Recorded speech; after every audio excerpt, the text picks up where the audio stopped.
চলুন যিনি গেস্ট আছে তার সঙ্গে পরিচিত হই। ওকে, প্রথমে আপনার নামটা একটু বলেন প্লিজ। আমার নাম ডলি। ডলি, পুরো নামটা? ডলি মনি। ডলি মনি। কি নামে ডাকে সবাই? সবাই ডলি বলেই ডাকে।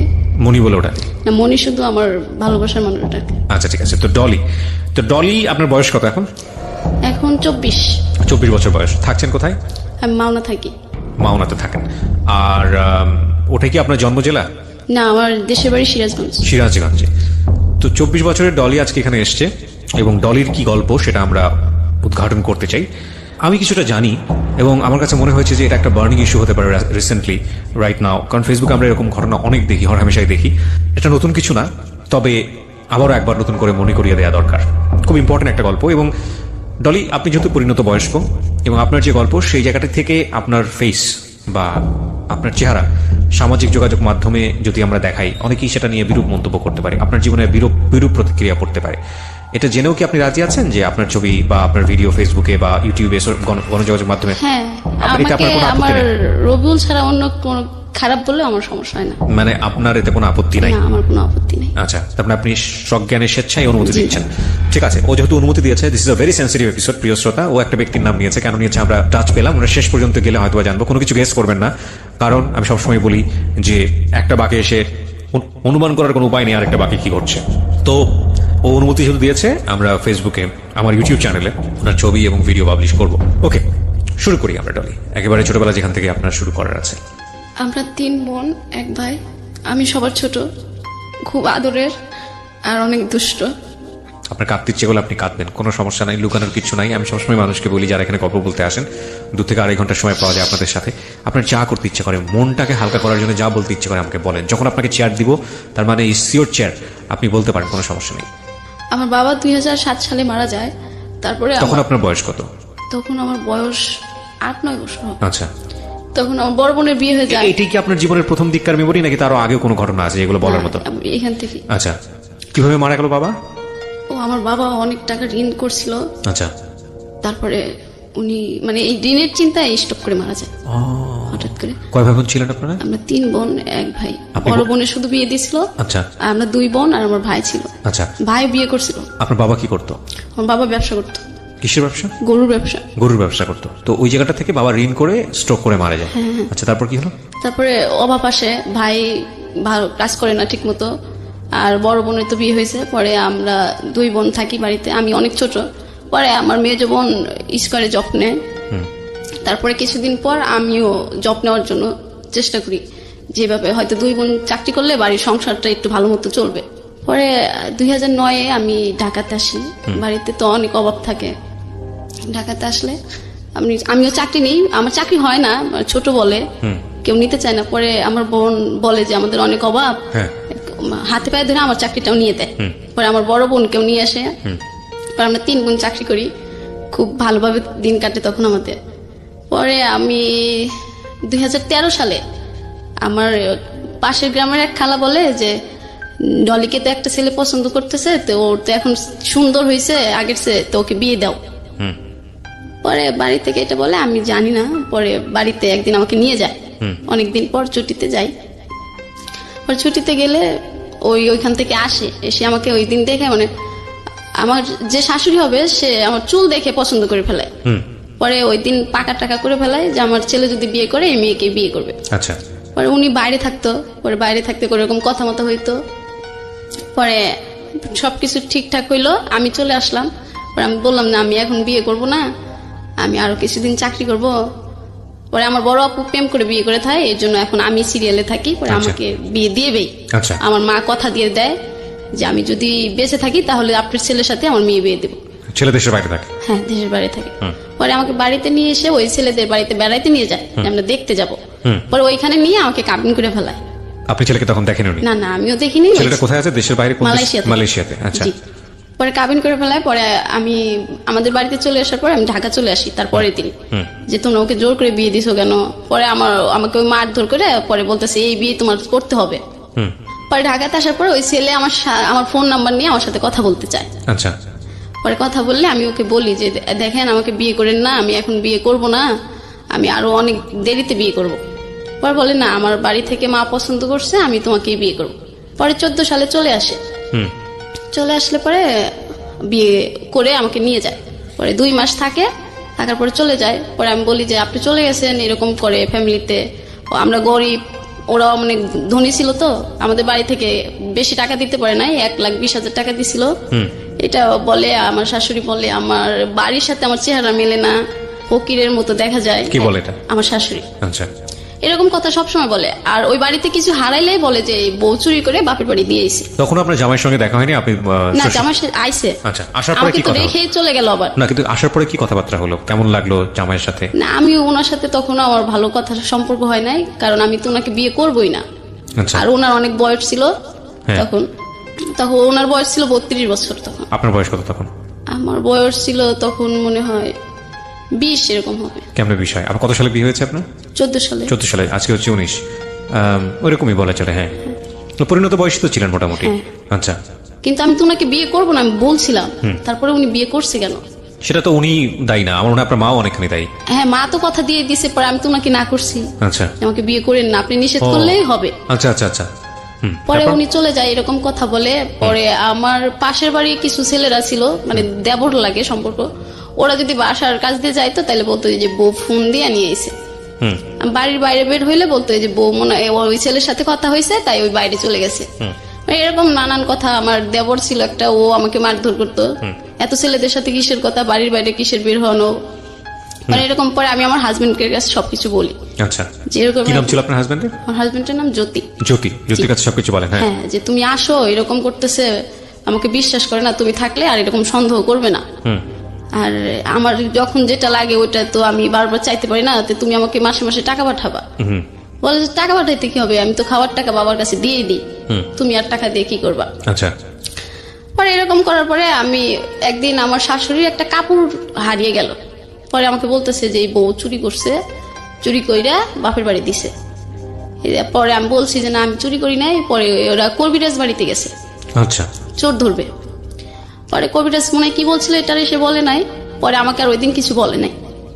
না বললে একদিন ঘরে আমাদের ওখানে প্রচুর পরিমাণ আম হয় ওদের বাড়িতে। পরে একদিন আম ঝাঁকাতে পেরে আমার শাশুড়ি যে গুনে রাখছিল আমি আর সেটা জানতাম না। আচ্ছা। পরে আমি 2টা আম নিয়ে আমার পাশের বাড়ির একজনকে দিছি, আমগুলো পাকছে খান, বৃদ্ধ লোক উনি। পরে উনি গুনে রাখছে আমি জানি না। পরে আমার শ্বশুর আইছে, শ্বশুরের কাছে সব বলে দিছে, তোমার ছেলের বউ আম চুরি করে খাইছে, চোর হইছে, এই চোর বউ রাখা যাবে না, বাড়িতে মানায় না, এরকম কিছু। পরে আমি শুধু কান্না করি আর আমার হাজবেন্ডের কাছে সবকিছু বলি। ও বলে ঠিক আছে মা এখন বলতেছে বলুক, আমি আসলে তো আর বলবে না। আচ্ছা, ওই দিনও গেল। পরে একদিন গরুর মাংস রান্না করব। পরে গরুর মাংস আমার শাশুড়ি কেটে পিস গুনে রাখছে যে এখানে এত পিস মাংস আছে। আচ্ছা। আমি রান্না করার সময় মানে তরকারিতে লবণ হয়েছে কিনা এটা টেস্ট করার জন্য 1 পিস মাংস খাইছিলাম। সেটা আমাকে না জিজ্ঞাসা করে আমার শ্বশুরের কাছে বিচার দিতেছে। আর আমার একটা চাচি শ্বশুর ছিল, ওনাকে ডেকে এনে দেখাইতেছে, দেখো বউ না মাংস চুরি করে খাইছে। এটা সারা গ্রামের লোক যখন জেনে গেল তখন আমি ওই বাড়ি থেকে চলে আসলাম। আর তখন ডিসিশন নিয়ে নিছি যে একটা মাংসের জন্য যে সারা গ্রাম ছড়াইতে পারে এরকম বাড়িতে আমি থাকবো না। আমার হাজবেন্ডের কাছেও বলি, ও বলে যে তুমি খাইছো কেন? ওহো, মা ভাগ করে দেওয়ার পরে তুমি খাইতা। পরে আমি বাড়িতে জানাই, আর বাড়ি থেকে সবকিছু দিত আমার। আচ্ছা, শ্যাম্পু টেম্পু যা কিছু লাগতো, মানে প্রয়োজনীয় সামগ্রী যা লাগতো সব বাড়ি থেকে দিত। হ্যাঁ, ওকে। পরে আমি বলতাম যে আমার যদি সবকিছু বাড়ি থেকেই দেওয়া হয় তাহলে আমি বাড়িতেই থাকি, উনি যখন আসে তখন যাব। পরে ওইখানে চলে আসার পরে ও একদিন ফোন দিয়ে, আমার ফোন বিজি পাইছিল মনে হয় আমার হাজবেন্ড, পরে বলতেছে যে আমি তোমাকে আর রাখবো না, তুমি অন্য ছেলেদের সাথে সম্পর্ক করো, এই জন্য বাড়ি থেকে চলে গেছো। বিয়ের কয়দিনের মাথায় ঘটনা? বিয়ের উনি থাকতো আমার কাছে 2 মাস থাকার পরে আমি ওইখানে থাকছিলাম মনে হয় 5-6 মাস। আচ্ছা, তো এই সময়ের মধ্যেই ঘটনা? হ্যাঁ হ্যাঁ। তারপর পরে তো আমি চলে এসে ডিসিশন দিলাম যে আমি ডিভোর্স দিয়ে দেবো। আমার মা বাবা সবাইকে, পরে কেউ রাজি হয় না যে না ডিভোর্স দেওয়া যাবে। পরে আমি বলছি তাহলে আমি সুসাইড করবো, ওই বাড়িতে যদি আমার যাইতেই হয় তাহলে আমি সুসাইড করবো। এটা বলার পরে তখন সবাই ডিসিশন নিল যে আচ্ছা ঠিক আছে, মেয়ে যখন এই বাড়িতে থাকবে না তাহলে ঠিক আছে ডিভোর্স দিয়ে দাও। পরে আমার কাবিনে আমরা যৌতুক দিছিলাম 1,20,000 টাকা। পরে সেই টাকা নিয়ে আবার গ্যামজাম সৃষ্টি হয় যে আমরা এত টাকা দিতে পারবো না, আমরা 80,000 টাকা দেবো। আচ্ছা। পরে ওই আমাদের এলাকার সবাই বসে বলছে না ওরা যত টাকা দিছে সব টাকা দিতে হবে। ওকে। পরে সব টাকা দিয়ে দেয়, আমি ডিভোর্স দিয়ে দিই। টাকাগুলো আপনাদেরকে দিয়ে দেয়? হ্যাঁ, আমাদের টাকা আমাকে দিয়ে দেয়, ব্যাগ দিয়ে দেয়। হ্যাঁ। পরে ওইখান থেকে ওই ডিভোর্স দেওয়ার পরের দিনই আমি ঢাকাতে চলে আসি মাওনাতে। মানে এটা কি প্ল্যান ছিল নাকি এমনিতেই চলে আসলেন? না, এমনিতে এখন গ্রামের লোক নানান কথা বলবে। ও, কথা থেকে বাঁচার জন্য। হ্যাঁ, তো মাওনা থেকে ছিল? মাওনাতে ছিল আমার একটা বোন আর আমার একটা ফ্রেন্ড। পরে আমি ওইখানে যাই, ওইখানে গেলে আমি একটা চাকরি, ওইখানে স্কোয়ারে চাকরি নিই। নেওয়ার পরে ওইখানে স্কয়ার টেক্সটাইলে? হ্যাঁ হ্যাঁ, বেশ সুন্দর দিন কাটতেছে ওইখানেও। মানে আমি এত চঞ্চল একটা মেয়ে, ওই শ্বশুর বাড়িতে থাকার পরে আমি কিছুদিন অফ হয়ে গেছিলাম, আর ওরকম দুষ্টামি করা যায় না। পরে এইখানে আসার পরে আবার সবকিছু আমার আগের মতোই হয়ে গেল। দুষ্টমি, চঞ্চলি, ঘোরাফেরা। ওরা তো মহান খুশি, একটা ভালো বন্ধু পাইলো, আচ্ছা। আর দুঃখ থাকবে না ওদের কারো। জি। পরে এই করতে করতে তখন আমি 16 সালে যাই। 17 সালে আমি আমার আপুর ওই ফ্রেন্ডের সাথে আমার ওই রবিউল নামের একটা ছেলের ছবি দেখি আচ্ছা ফেসবুকে। আচ্ছা। পরে আমার ভীষণ ভালো লাগে ওই ছবি দেখার পর। পরে আমি বলতেছি, আপু এই ছেলেটারে না আমার খুব ভালো লাগছে। পরে আপু বলতেছে, প্রেম করবি? আমি বলছি হ। পরে বলতে যাচ্ছে, ঠিক মিঠুর কাছে বলে ওই ছেলের নাম। আপুটা কে ছিল? আমার আপু। আপন? হ্যাঁ। আচ্ছা। পরে বলতেছে, তুই প্রেম করবি? আমি বলছি হ্যাঁ। পরে বলতেছে, আচ্ছা মিঠুর কাছে বলে নাম্বার নিয়ে দেবো না। পরে মিঠু ভাই বলতেছে যে ওর নাম্বার তো আমি এখন দিতে পারবো না, তুই ওর আইডি নাম্বার। মিঠু ভাইটাকে? ওই ছেলের ফ্রেন্ড। তো মিঠু ভাইয়ের সঙ্গে আপনার বোনের কি সম্পর্ক? আমার বোনকে পছন্দ করতো ওই ছেলে। মিঠু? হ্যাঁ। আচ্ছা, তো তার বন্ধু হচ্ছে এই রবিউল? হ্যাঁ। ওকে, তো মিঠুর সাথে আপনার বোনের সম্পর্ক তখনও ছিল না? তাহলে কথা বলতো ফোনে, মানে আচ্ছা। আমার আপুকে ভালোবাসতো, আপু ভালোবাসতো না। ওকে, ঠিক আছে। তারপরে আমি ওর আইডি নাম্বারটা নিয়ে মেসেঞ্জারে কিছুদিন কথা বলি, অনেক কয়দিন। ও ওর নাম্বারটা দিতে চাচ্ছে না। পরে একদিন আমি মেসেঞ্জারে ফোন দিই। পরে আমি বলি, আচ্ছা আপনি কি সমস্যা, আপনি কথা বলতে চান না কেন? পরে বলে যে না, আমি যদি প্রেম করি তাহলে তো টাকা লাগবে, আমি তো কোনো কাজ করি না, এই জন্য আমি কারোর সাথে প্রেম করি না। আমি বলছি কেন, প্রেমের চেক টেক খাইছেন নাকি? পরে কয় হ্যাঁ, একটা মেয়েকে ভালোবাসতাম, ওই মেয়ের বিয়ে হয়ে গেছে, এরপরে আর প্রেম করি না, আর প্রেম করতে তো টাকা লাগে। পরে আমি বললাম যে ঠিক আছে, তাইলে তুমি আমার বয়ফ্রেন্ড হও, আমি তোমার গার্লফ্রেন্ড হই। কয় না, এটা হবে না, আমি তোমার গার্লফ্রেন্ড হই, তুমি আমার বয়ফ্রেন্ড হও। মানে আমি টাকা পয়সা খরচ করে? হ্যাঁ হ্যাঁ, মানে বয়ফ্রেন্ড হলে আমি টাকা খরচ করবো আর ও তোমার গার্লফ্রেন্ড থাকবে। পরে আমি বললাম আচ্ছা ঠিক আছে, আমার তো তোমাকে ভালো লাগছে, তাহলে ঠিক আছে, তুমি কিন্তু আজকের থেকে আমার গার্লফ্রেন্ড। পরে বলছে ঠিক আছে। এভাবে 17 সাল থেকে আমরা প্রেম করতেছি। পরে রোজার ঈদ আসলো, ওকে বললাম যে আচ্ছা আমরা কি দেখা করতে পারি? পরে বলতেছে হ্যাঁ, দেখা তো করা যায়, কিন্তু যে দেখা করতে তো অনেক খরচ হবে। আমি তো তোমাকে বলছি আমার কাছে টাকা পয়সা থাকে না, বাড়ি থেকে যদি টাকা দেয় তাহলে আমি ঘুরতে পারি, নাইলে নাই। পরে আমি বলছি যে তুমি চিন্তা করো কেন, তুমি তো আমার গার্লফ্রেন্ড, আমি তো তোমার টাকা খরচ করতে দেবো না। পরে বলছে ঠিক আছে, তাইলে মিঠু ভাইয়ের কাছে বলি, যদি ভাই বলে তাহলে দেখা করব। পরে বলছি কেন, মিঠু ভাইয়ের কাছে বলতে হবে কেন? কয় না, প্রেম করে দিছে, পরে ওরে যদি না বলি পরে কেমন না। পরে আমি বলছি আচ্ছা ঠিক আছে। পরে আমি বাড়িতে যাই। পরে বলতেছে না, আমরা এইবার দেখা করবো না, আমরা কুরবানি ঈদের পরে দেখা করবো। পরে বলছি আচ্ছা ঠিক আছে। পরে ঈদের পরে একবার আমি আমার আপু নওগাঁতে যাই ঘুরতে, ওই মিঠু ভাইয়ের সাথে দেখা করতে। আচ্ছা। পরে মিঠু ভাইয়ের সাথে দেখা করতে ও ওইখানে থাকে। পরে আমার আপু থাকে। পরে আমরা 4 জন একটা রিক্সা করে একটা পার্কে যাই। আচ্ছা। পরে ওই দিন আর কোনো কথা হয় নাই ওর সাথে। আপু ছিল, মিঠু ভাই ছিল, শুধু এতটুকু কথা হয়েছে, বিএনের কি শরীর খারাপ, এইটুকু কথা বললো। ও পরে ওর ফ্রেন্ডদের সাথে চলে গেছে, আমি আমার আপু আর মিঠু ভাই চলে আসি, আমাদের গাড়িতে উঠে দিছে। পরে চলে আসি। পরে আসার পর ওই দিনকে দেখার পর থেকে প্রেমটা আরো গভীর হয়ে গেল। মানে ও আমাকে সামনাসামনি দেখছে, আমিও সামনাসামনি দেখছি। আচ্ছা। পরে তো মানে কন্টিনিউ কথা হচ্ছেই, ঘুম নাই, কারো খাওয়া নাই, শুধু কথা আর কথাই কথা। আমি কিন্তু ফোন দিয়ে সবসময় কথা বলি। পরে ও একদিন আমার মর্নিং ডিউটি থাকে, পরে আমার ডিউটি শেষ হয় 2টা বাজে। ও পরে মানে ফোন দিচ্ছে, আমি অফিস থেকে একটু দেরি করে আইছি, ফোন রুমে রেখেছিলাম, পাগল হয়ে গেছে আমার সাথে কথা বলার জন্য। ওকে ওকে ওকে। পরে আমার একটা ফ্রেন্ড ছিল, ও ধরছে। পরে বলতেছে যে আপু একটু ডলিমনির কাছে দিয়া যাবে? বলতেছে ও তো এখনো আসে নাই। প্লিজ আপু আপনি জান, আমি 8 ঘন্টার সাথে কথা বলি না, আমার খুব খারাপ লাগতেছে। পরে আমার ওই ফ্রেন্ডটা আমার কাছে ফোন নিয়ে যায়। আচ্ছা। অফিসে নিয়ে যায় যে তুই এখন আসতেছিস না, তোর রবিউল তো পাগল হয়ে গেছে তোর জন্য। পরে আমি ওইখান থেকে কথা বলতে বলতে রুমে আসি। আসার পরে আবার সে কথা বলতে বলতে আবার সকাল হয়ে যায়।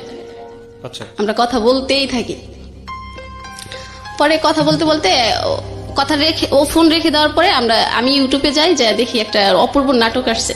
আচ্ছা। বড় ছেলে একটা নাটক ইউটিউবে। হ্যাঁ, খুব জনপ্রিয় নাটকটা। হ্যাঁ, অপূর্ব আমার ফেভারিট একটা নায়ক। পরে আমি ওই নাটকটা দেখার পরে বললাম, রবিউল একটা নাটক আইছে আমার অপূর্বর, তুমি নাটকটা দেখবা। পরে বলতেছে আমার কাছে তো এমবি নাই, তুমি তো জানোই আমি এমবি কিনতে পারি না। পরে বলছে আচ্ছা ঠিক আছে, আমি এমবি পাঠিয়ে দেবো, তুমি নাটকটা দেখবা। আর এই নায়কটা যেভাবে ভালোবাসে নায়িকাটাকে, ওইভাবে আমাকে ভালোবাসবা। আচ্ছা পরে বলতেছে আচ্ছা ঠিক আছে, তুমি এমবি পাঠায় দাও, আমি দেখবো। পরে এভাবে ভালোই চলতেছিল আমাদের। আমি তো মহা খুশি, অনেকদিন পর ভালোবাসার একটা পছন্দের মানুষ পাইছি। মানে আমার মতো খুশি আর রুমে কেউ থাকে না, সব সময় রুমে লোকজনকে ডিস্টার্ব, ফোনে কথা বলি। কোরবানিদ আসে, কোরবানিদ আসলেও আমরা তো কথা হয়েছিল কোরবানিতে দেখা করব। পরে দেখা করি, দেখা করলে পরে ওইখানে ওর ফ্রেন্ড আসে 3টা, আর আমি, আচ্ছা আর মিঠু ভাই তো থাকে। আচ্ছা পরে বলছে যে ঠিক আছে আমরা দেখা করব, দুপুরে লাঞ্চ করাবে তুমি একটা রেস্টুরেন্টে। পরে আমি বলছি আচ্ছা ঠিক আছে। পরে আমরা যাই, ওর ফ্রেন্ড গুলাই আসে, আসার পরে আমরা একটা রেস্টুরেন্টে যাই। তারপরে ওর পছন্দের খাবার ও অর্ডার করলো, আর আমি আমার পছন্দের খাবার অর্ডার করি। পরে সবাই খাওয়ার পরে ও বলতেছি না আমরা 1 গ্লাস লাচ্চা খাই। লাচ্ছি হ্যাঁ, পরে আমি বলছি আচ্ছা ঠিক আছে খাই। পরে লাচ্ছি খাওয়ার পরে ও বলতেছে আমি একটু খাবো, পরে তুমি খাবা। পরে বললাম কেন এটা বললা? এটা এরকম করে খাইলে নাকি ভালোবাসা বাড়ে, তাহলে আমি ওকে ছেড়ে কখনো চলে যাব না। পরে বললাম আচ্ছা ঠিক আছে, তাহলে আর 1 গ্লাস নেই, তাহলে ভালোবাসাটা বেশি বেড়ে যাবে। পরে বলতেছে আচ্ছা ঠিক আছে। পরে ওইখান থেকে খাওয়াটার পর ওর ফ্রেন্ড গুলাই বগুড়া মহাস্থানগড়ে যায় ওইখানে ঘুরতে। পরে আমি আর ও আর ওকে একটা হোটেলে নিয়ে যায়। পরে ওইখানে একটা রুম ঠিক করে দেয়, ওইটাও আমার টাকায়। আমি মিঠু ভাইয়ের কাছে টাকা দিই যে ভাইয়ার ওদের টাকাটা দেন। পরে ওইখানে দিই, পরে ওরা আবার ঘুরবে, ওদের তো খরচ আছে, আর ওরা তো ওদের কাজে আসে নাই। পরে ওইখানে আসলে পরে আবার ওদেরকে রবিউল বলতেছে তাহলে আর 1,000 টাকা দাও, আমি ওদেরকে দিয়ে দিই, ওরা ঘুরবে। আচ্ছা পরে ঘুরতে আমি বললাম আচ্ছা ঠিক আছে, তা দিয়ে দাও। পরে দিয়ে দিল, ওরা চলে গেল, আমি আর রবিউল। পরে রবিউল বলতেছে যে আজকে কিন্তু সারা রাত আমরা এই জায়গায় থাকবো। পরে আমি বলছি সারা রাত থাকবো, তুমি তো এই কথা বলো না, এই বাড়িতে তো আমি বলে আসি আমি চুরি করে আইছি। পরে বলতেছে যে আচ্ছা তুমি ফোন টোন অফ করে রাখো, তাইলেই হবে। আচ্ছা ওকে জানতো আপনার পাঁচটা যে আপনার একটা বিয়ে হয়েছিল? হ্যাঁ, ওর তো মিঠু ভাই বলছিল। মিঠু ওর তো ফ্রেন্ড ছিল, ও বলে দিয়েছিল সবকিছু। আচ্ছা আমি বলি নাই, আমি পরে আমাকে কখনো জিজ্ঞাসা করেনি যে? না আমাকে জিজ্ঞাসা করেনি তখন পর্যন্ত? আচ্ছা তারপর পরে ওই সময় জিজ্ঞেসছিল কি ব্যাপার, তো আমাকে পছন্দ হচ্ছে না তোমার? পরে বলছি হ্যাঁ হয়েছে তো। পরে বলতেছে তাইলে আমার কাছে আসো না কেন? আমি তো তোমার কাছেই একটা রুমের ভিতর আছি। পরে বলতেছে আমার সাথে তুমি থাকবা। পরে ও এটা বলতেছে নাইলে নাকি আমি ওকে ভালোবাসি না, অনেক কথা বলতেছে। পরে আমি বললাম আচ্ছা ঠিক আছে তুমি। আমি ঠিক বুঝিনি, মানে কিসের শর্ত দিয়েছো? আমি ওর সাথে না থাকলে আমি নাকি ওকে ভালোবাসি না। মানে ও আপনাকে বলছে নাইট স্টে করার জন্য ওর সঙ্গে? হ্যাঁ, তারপর? পরে আমি রাজি হইলাম, পরে আমরা ওইখানে থাকলাম দুজন। ওই দিন সারা রাত বৃষ্টি হয়েছিল। পরে ও বলছিল যে এই বৃষ্টি সাক্ষী আমাদের ভালোবাসা। পরে আমি বলছি যে এগুলো তোর সবই মনে থাকবে তোমার? পরে বলতেছে হ্যাঁ সবই মনে থাকবে আমার। পরে থাকার পরে পরে আমি বলতেছি আমার কিন্তু আগে বিয়ে হয়েছিল। ও বলছে ভাই মজা করো না তো, এখন ঘুমিয়ে পড়ো। এটা বলার পরে আমি আর একবার বলি নেই, যেটা কিন্তু সত্যি। পরে ওইখান থেকে সকালবেলা হয়, পরে আমরা দুজন বের হয়ে যাই। না কিন্তু এখানে আমার কথা আছে, এটা হচ্ছে এই ছেলেটার ফ্যামিলি ব্যাকগ্রাউন্ড সম্পর্কে আপনি জানতেন? ডিটেল জানতেন? আপনি যে রাতের বেলা স্টে করার যে ডিসিশনটা নিলেন, এটা তো সম্ভবত কোনো একটা হোটেলে, রাইট? আচ্ছা, তো এরকম একটা জায়গায় আপনি তার সাথে স্টে করার ডিসিশন নিচ্ছেন, এটা তো ভালোবাসেন তাকে, ঠিক আছে, বাট নিজের জায়গাটা থেকে কোনো ধরনের কোনো কনফিউশন অ্যারাইজ করেনি? কখনো কোনো ভয় তৈরি হয়নি? বা আপনি যে কাজটা করতে যাচ্ছেন এটা তো অনৈতিক কাজ, এরকম কখনো মনে হয়নি ওই সময়? হ্যাঁ হয়েছে, কিন্তু ও আমাকে বলছে যে এটা যদি না করি তাইলে ও মনে করবে যে ওকে আমি ভালোবাসি। আচ্ছা, তো যে কারণে আপনাকে প্রুফটা দিতে হবে। তার আগে মিঠু ওকে বলেছিল যে আপনি বিবাহিত, এবং সে বিবাহিত ব্যাপারটা আপনি ওকে যখন বললেন, তারপর সে বললো যে ফান করো না, মজা করো না, ঘুমিয়ে যাও। তার মানে আপনাদের মধ্যে এই ধরনের অনৈতিক সম্পর্ক হবার পরে ডিসকাশন এগুলো। তারপর কি হলো? তারপর সকাল হইলো, পরে আমরা দুজন ফ্রেশ হলাম, হয়ে পরে আমরা ওইখানে একটা পার্ক আছে, সকালবেলা সবাই যায় ওইখানে। ওইখানে যায় সবাই আবার ফোন দিয়ে আবার আমরা ওর 4টা ফ্রেন্ড আবার এক হইলো। হওয়ার পরে আমরা সকালে নাস্তা করলাম। নাস্তা করার পর আমি বললাম ঠিক আছে তাহলে এখন আমি আবার এইখান থেকে ঢাকা ব্যাক করবো, বাড়িতে তো যাওয়া যাবে না। হ্যাঁ বাড়িতে তো যাওয়া যাবে না, তাই আমি ঢাকাতে যাই। পরে বলছি আচ্ছা ঠিক আছে তুমি ঢাকাতেই যাও। পরে আমাকে একটা গাড়িতে উঠাই দিল, পরে আমি ঢাকাতে চলে আসি। পরে ওকে আবার টাকা দিয়ে আসি, ও বাড়িতে যাবে, আমি টাকা না দিলে তো যেতে পারবো। মানে বাড়িতে যাওয়ার পর্যন্ত টাকা ছিল না এই ছেলের কাছে? টাকা ছিল কি না, ছিলই না মনে হয়। আপনি ওকে কি থেকে ভালোবেসেছিলেন? শুধু একটা ছবি দেখি? আর ওর অনেক ভালো মনে হইতো আমার কাছে। কেন মনে হতো? কেন হয়তো ও সবসময় আমি যদি কিছু মিথ্যে কথা বলি ও সব বলতো পচা কথা বলতে হয় না, পচা কথা বললে আমাদের ভালোবাসাটা মনে হয় শেষ হয়ে যাবে। মানে অদ্ভুত বিষয়, একটা ছেলের আপনি ছবি দেখলেন, তাকে পছন্দ করলেন, তার সাথে আপনি ফার্স্ট মিটে আপনি ধরনের একটা সম্পর্ক করে ফেললেন। না, আমাদের তো আগে দেখা হয়েছিল। মানে দেখা হয়েছিল, তার মানে এটা প্ল্যান ছিল একদম পুরোপুরি যে আপনি বগুড়াতে যাচ্ছেন ওর সঙ্গে দেখা করার ওর জন্য। সঙ্গে দেখা করতে যাচ্ছি। হ্যাঁ। বগুড়াতে কেন গেলেন দেখা করতে? ও তো এখানে আসতে পারবে না। ওর বাড়ি ছিল কোথায়? ওর বাড়ি নওগাঁ। নওগাঁ থেকে ও বগুড়াতে আসতো? হ্যাঁ। আর আপনি সিরাজগঞ্জ থেকে? বগুড়াতে যাইতাম। মানে দুজনের জন্য একটা মিডল পয়েন্ট বেছে নিয়েছেন। হ্যাঁ হ্যাঁ গিয়ে আপনারা কোন একটা হোটেলে থাকতেন। হ্যাঁ। ওকে, তারপর কি হলো? আপনি পাশে যাওয়ার ভাড়া দিয়ে দিলেন। হ্যাঁ, তারপর? হ্যাঁ, পরে ওরা বাসায় চলে গেল। পরে আমি ঢাকাতে আসলাম। পরে আমার আপু তো একটু রাগী, আপু বুঝতে পারছে যে আমি ওর সাথেই ছিলাম। পরে আপু আমার সাথে আর কথা বললো না। কথা না বলে আমার ফ্রেন্ড পরে বলতেছে যে তুই কালকে সারা রাত ফোন বন্ধ করে রাখছিলি, সবাই তো খুব টেনশন করছে, তুই সকালবেলা ঘুম থেকে উঠে চলে গেছিস। মানে বলছে আমার দোষ নাই রে, ও না আমাকে ফোন বন্ধ করতে কইছিল, এই জন্য মানে হে যা বলতো আপনি মোটামুটি চোখ বন্ধ করে সেগুলি করতেন। তারপরে বলতেছে যে এখন আর কথা বলিস না, তাইলে কিন্তু তোরে মারবে। কে মারবে? আমার বোন। আচ্ছা। তারপর হচ্ছে হাসা টিএসে কথা বলবো না, পরে বলতেছে ঘুমিয়ে পড়, রাত্রে তো ডিউটি আছে। হ্যাঁ, তো বড় বোনই বলছে প্রেম করার জন্য, আবার বড় বোনই গায়ে হাত তুলতেছে, আমি ঠিক বুঝলাম না। বড় বোন তো জানি না যে আমার সাথে দেখা করে রাত্রে থাকবে। তো বড় বোনকে ওটা ফান করে বলেছিল? ফান করে বলছিল কিনা তা জানি না, তবে আমি তো সবসময় বলতাম যে আপু একটা সুন্দর ছেলে হইলাম প্রেম করবো। মানে আমার কাছে যেটা মনে হচ্ছে one kind of mysterious thing, because বড় বোন ইন্সপায়ার করতেছে সম্পর্ক করার জন্য, আবার সে যদি বাইরে নাইট স্টে করে তখন বড় বোন আবার গায়ে হাত তুলবে, মানে অদ্ভুত রকমের ব্যাপার স্যাপার। ওকে, তারপরে বললো যে রাত্রে ডিউটি আছে, তাহলে এখন ঘুমিয়ে পর ফ্রেশ হয়ে। পরে আমি আবার বললাম আচ্ছা ঠিক আছে ঘুমাই, আপুর কাছে যাই একবার। বড় আপুর কাছে? মানে এটা আপনাকে কে বলছে ঘুমিয়ে পড়ার কথা? আমার ফ্রেন্ড বলতেছে। ফ্রেন্ডের সঙ্গে থাকতেন আপনি? ও একই জায়গায় চাকরি আমরা করতেন? এক রুমে 6 জন থাকি, আমরা রুমমেট। ও 6 জন থেকে আপনারা গার্মেন্টসে কাজটা করতেন? হ্যাঁ হ্যাঁ, মানে সবাই মানে একসাথে? প্রত্যেকটা রুমে 6-7 জন করে থাকে, সবাই একই গার্মেন্টসে কাজ করতেন? হ্যাঁ হ্যাঁ হ্যাঁ। আচ্ছা, ঠিক আছে, তারপর? পরে আমি বলতেছি না, আপু মন খারাপ থাকলে আমার ভালো লাগে না, যাই। তারপরে আমি আপুর কাছে যাই, পরে আপু ভাত রান্না করে মনে হয়, পরে আমার বলতেছে তুই যদি আমার শরীরে টাচ করেছ আমি কিন্তু পাতিল মাতিল সব ফেলাই দেবো। পরে আমি বলতেছি আপু আচ্ছা আর কোথাও যাবো কিন্তু ফোন অফ করবো না, যাও, তোমাদের আর টেনশন দেবো না। পরে কইতেছে এবারের মতোই শেষ তো? পরে বললাম হ্যাঁ এবারের মতোই শেষ। পরে বলতেছে আচ্ছা তাহলে যা, খাবার খায় ঘুমিয়ে পড়। পরে আপু যখন ক্ষমা করে দিল তাইলে তো আমি আরো খুশি। পরে রুমে আসলাম, রুমে এসে ঘুমাইলাম না, রবিউলের সাথে আবার কথা বললাম। পরে ও বলতেছে কেউ কিছু বলছে? বলছি যে হ্যাঁ আপু একটু রাগ করছিল, এখন আপুর রাগটা কমছে। পরে বলতেছে ঠিক আছে তাইলে তুমি এখন ঘুমাও, তোমার তো রাত্রে অফিস আছে, আমিও ঘুমিয়ে পড়বো। পরে বললাম আচ্ছা ঠিক আছে তাইলে ঘুমাও। পরে ও আবার রাত্রে কথা বলতে পারতো না, ওর ফ্যামিলি পাশের রুমে ওর মা থাকতো, খুব চুরি করে কথা বলতে হতো। পরে আমি সকালবেলা আবার অফিস থেকে আসলাম, অফিস থেকে আসার পর আবার কথা শুরু করে দিলাম। মানে এভাবে কথা বলতে বলতে দেখা যেত যে আমার বেতনের টাকা পুরো শেষ হয়ে যেত। আচ্ছা, তারপর আপনি কথা বলেই যাচ্ছেন? তারপর আমি কথা আমার ফ্রেন্ডের কাছে বলতাম যে দেখ এই মাসে কিন্তু আমার টাকা শর্ট পড়ে যাবে, তুই কিন্তু টাকা দিবি। পরে ও বলতেছে ঠিক আছে তুই কথা বলগা যা। পরে বাড়িতে টাকা দিতে পারতাম না, মা বলতো কি ব্যাপার, আমার মেয়ে তো এরকম না, আর যাই কিছু করুক আমার মেয়ে তো আমাকে টাকা পাঠায় প্রতি মাসের 1 তারিখ হইলে। আচ্ছা, এখন টাকা পাঠাও না কেন? পরে বলতেছি মা এখন না একটু সমস্যা হয়েছে, আমার খালি মজা খাইতে ইচ্ছা করে, আমি দোকানে অনেক টাকা ঋণ করে ফেলাই, এই জন্য আমি টাকা দিতে পারতেছি না। আচ্ছা ঠিক আছে মা, সামনের মাস থেকে আমি তোমাকে দিয়ে দেবো, যাও। মিথ্যা কথা বলতেন? হ্যাঁ। পরে মিথ্যে কথা বললাম, মা পরে মনে করলো যে এইটাই মনে হয় ঠিক, আমার মেয়ে তো মিথ্যে কথা বলে না, কিন্তু মা তো আর জানে না আমি প্রেমে পড়ছি। পরে আবার রবিউল আমাকে ফোন দিয়ে বললো যে তুমি কি আমার সাথে আবার দেখা করতে পারবা? পরে বলছি যে এখন সেদিনকে তোমার সাথে দেখা করে আসলাম, আবার এখন যাব, আমার কাছে তো এখন আর স্যালারি তো হয়ে গেছে, 1 তারিখে হবে, আর কিছুদিন পরে দেখা করি, তাহলে হাতে বেশি টাকা হবে, তখন দেখা করে আসবো, আর তোমার পছন্দের খাবারগুলো কিনে নিয়ে যেতে পারবো। পরে বলতেছে না আমার পছন্দের খাবার কিনতে হবে না, তুমি আসলে। পরে আমি বলছি না তুমি ওই দিনকে আমাকে বলছো তোমার কালো আঙ্গুর পছন্দ, আমি এবার গেলে পরে অনেকগুলো আঙ্গুর কিনে দিয়ে আসবো, তুমি বাড়িতে নিয়ে খাবা।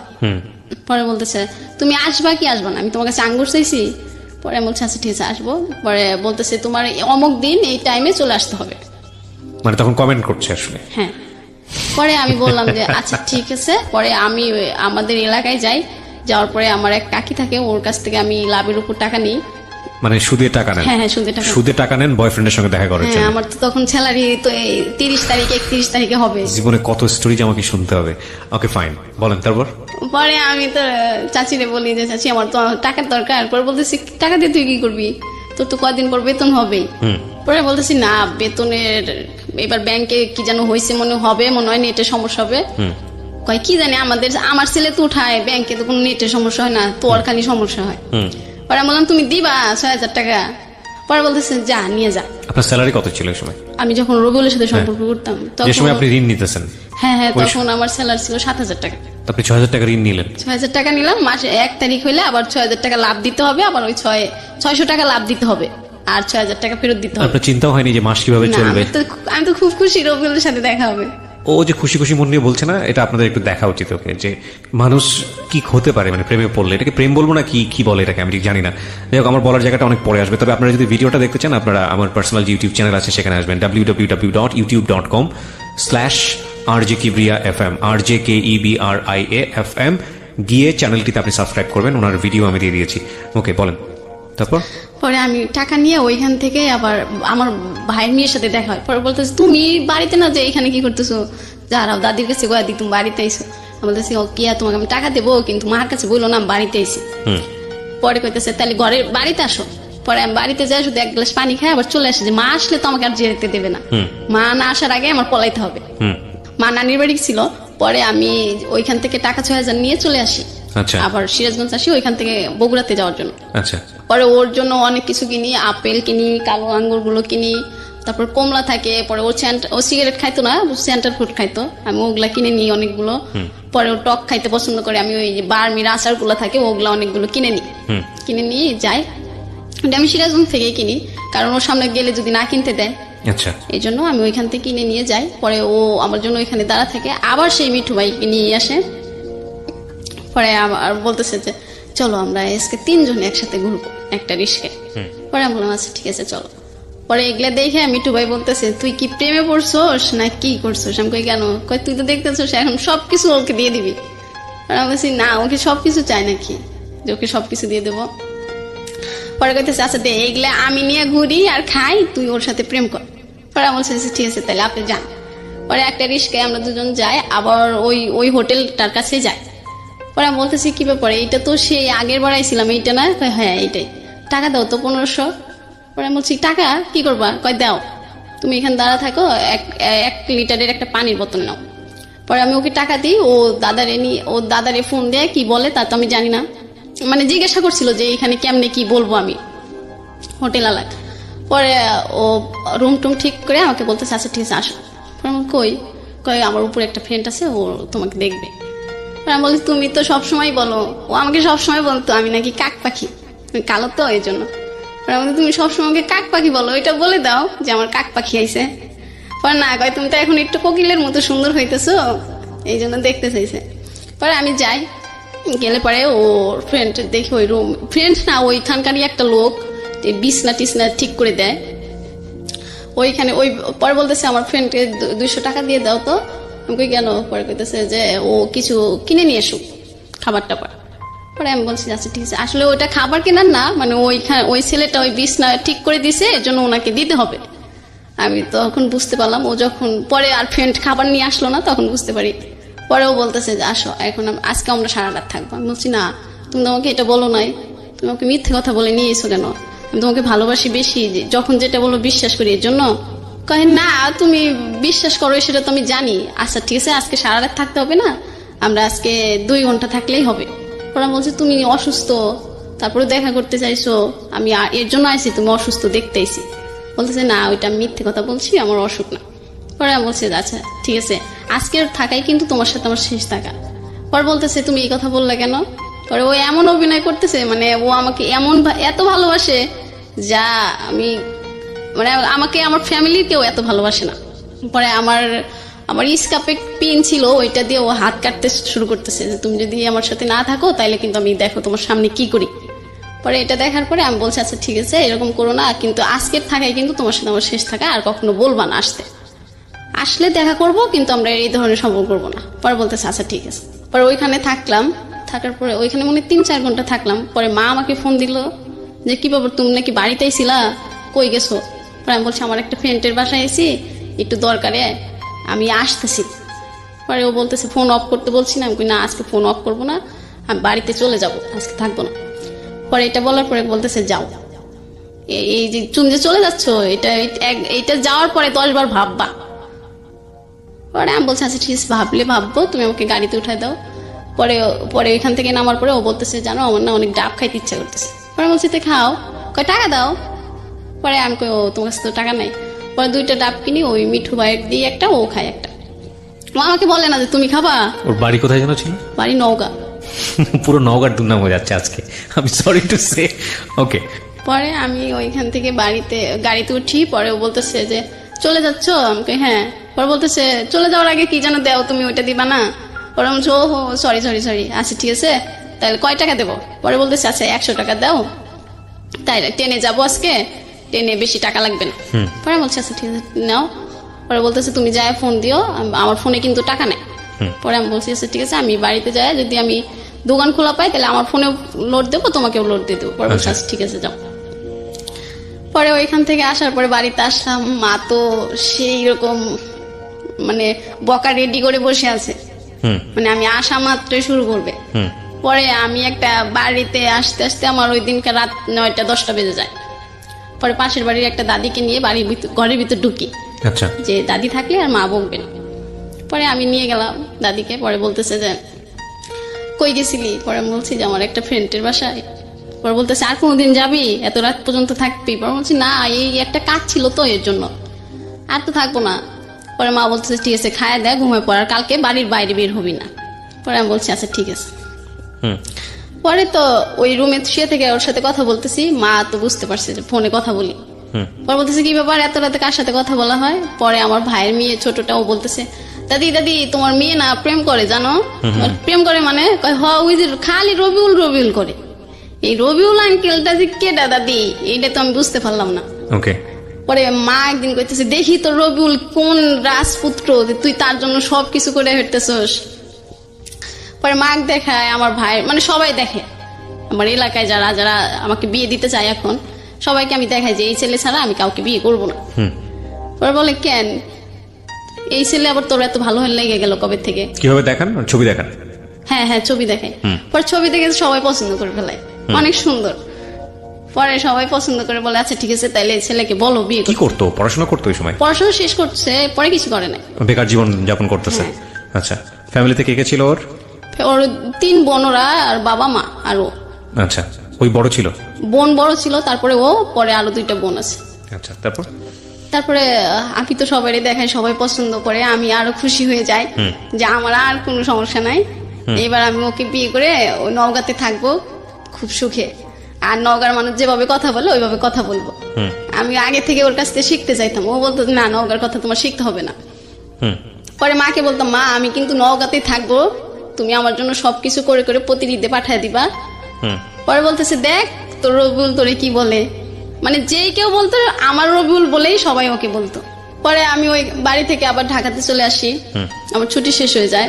জি। ঢাকাতে আসার পরে আমার ফ্রেন্ড জিজ্ঞাসা করতেছে কি প্রেম কেমন চলতেছে, আমাদের যে প্রেম তো খুব গভীর হয়েছে, এখন রবিউল আমাকে ছাড়া কিছু বোঝে না, আমিও রবিউল ছাড়া কিছু বুঝি না। পরে আমার ফ্রেন্ড বলতেছে এই অতি ভক্তি কিন্তু চোরের লক্ষণ হয়।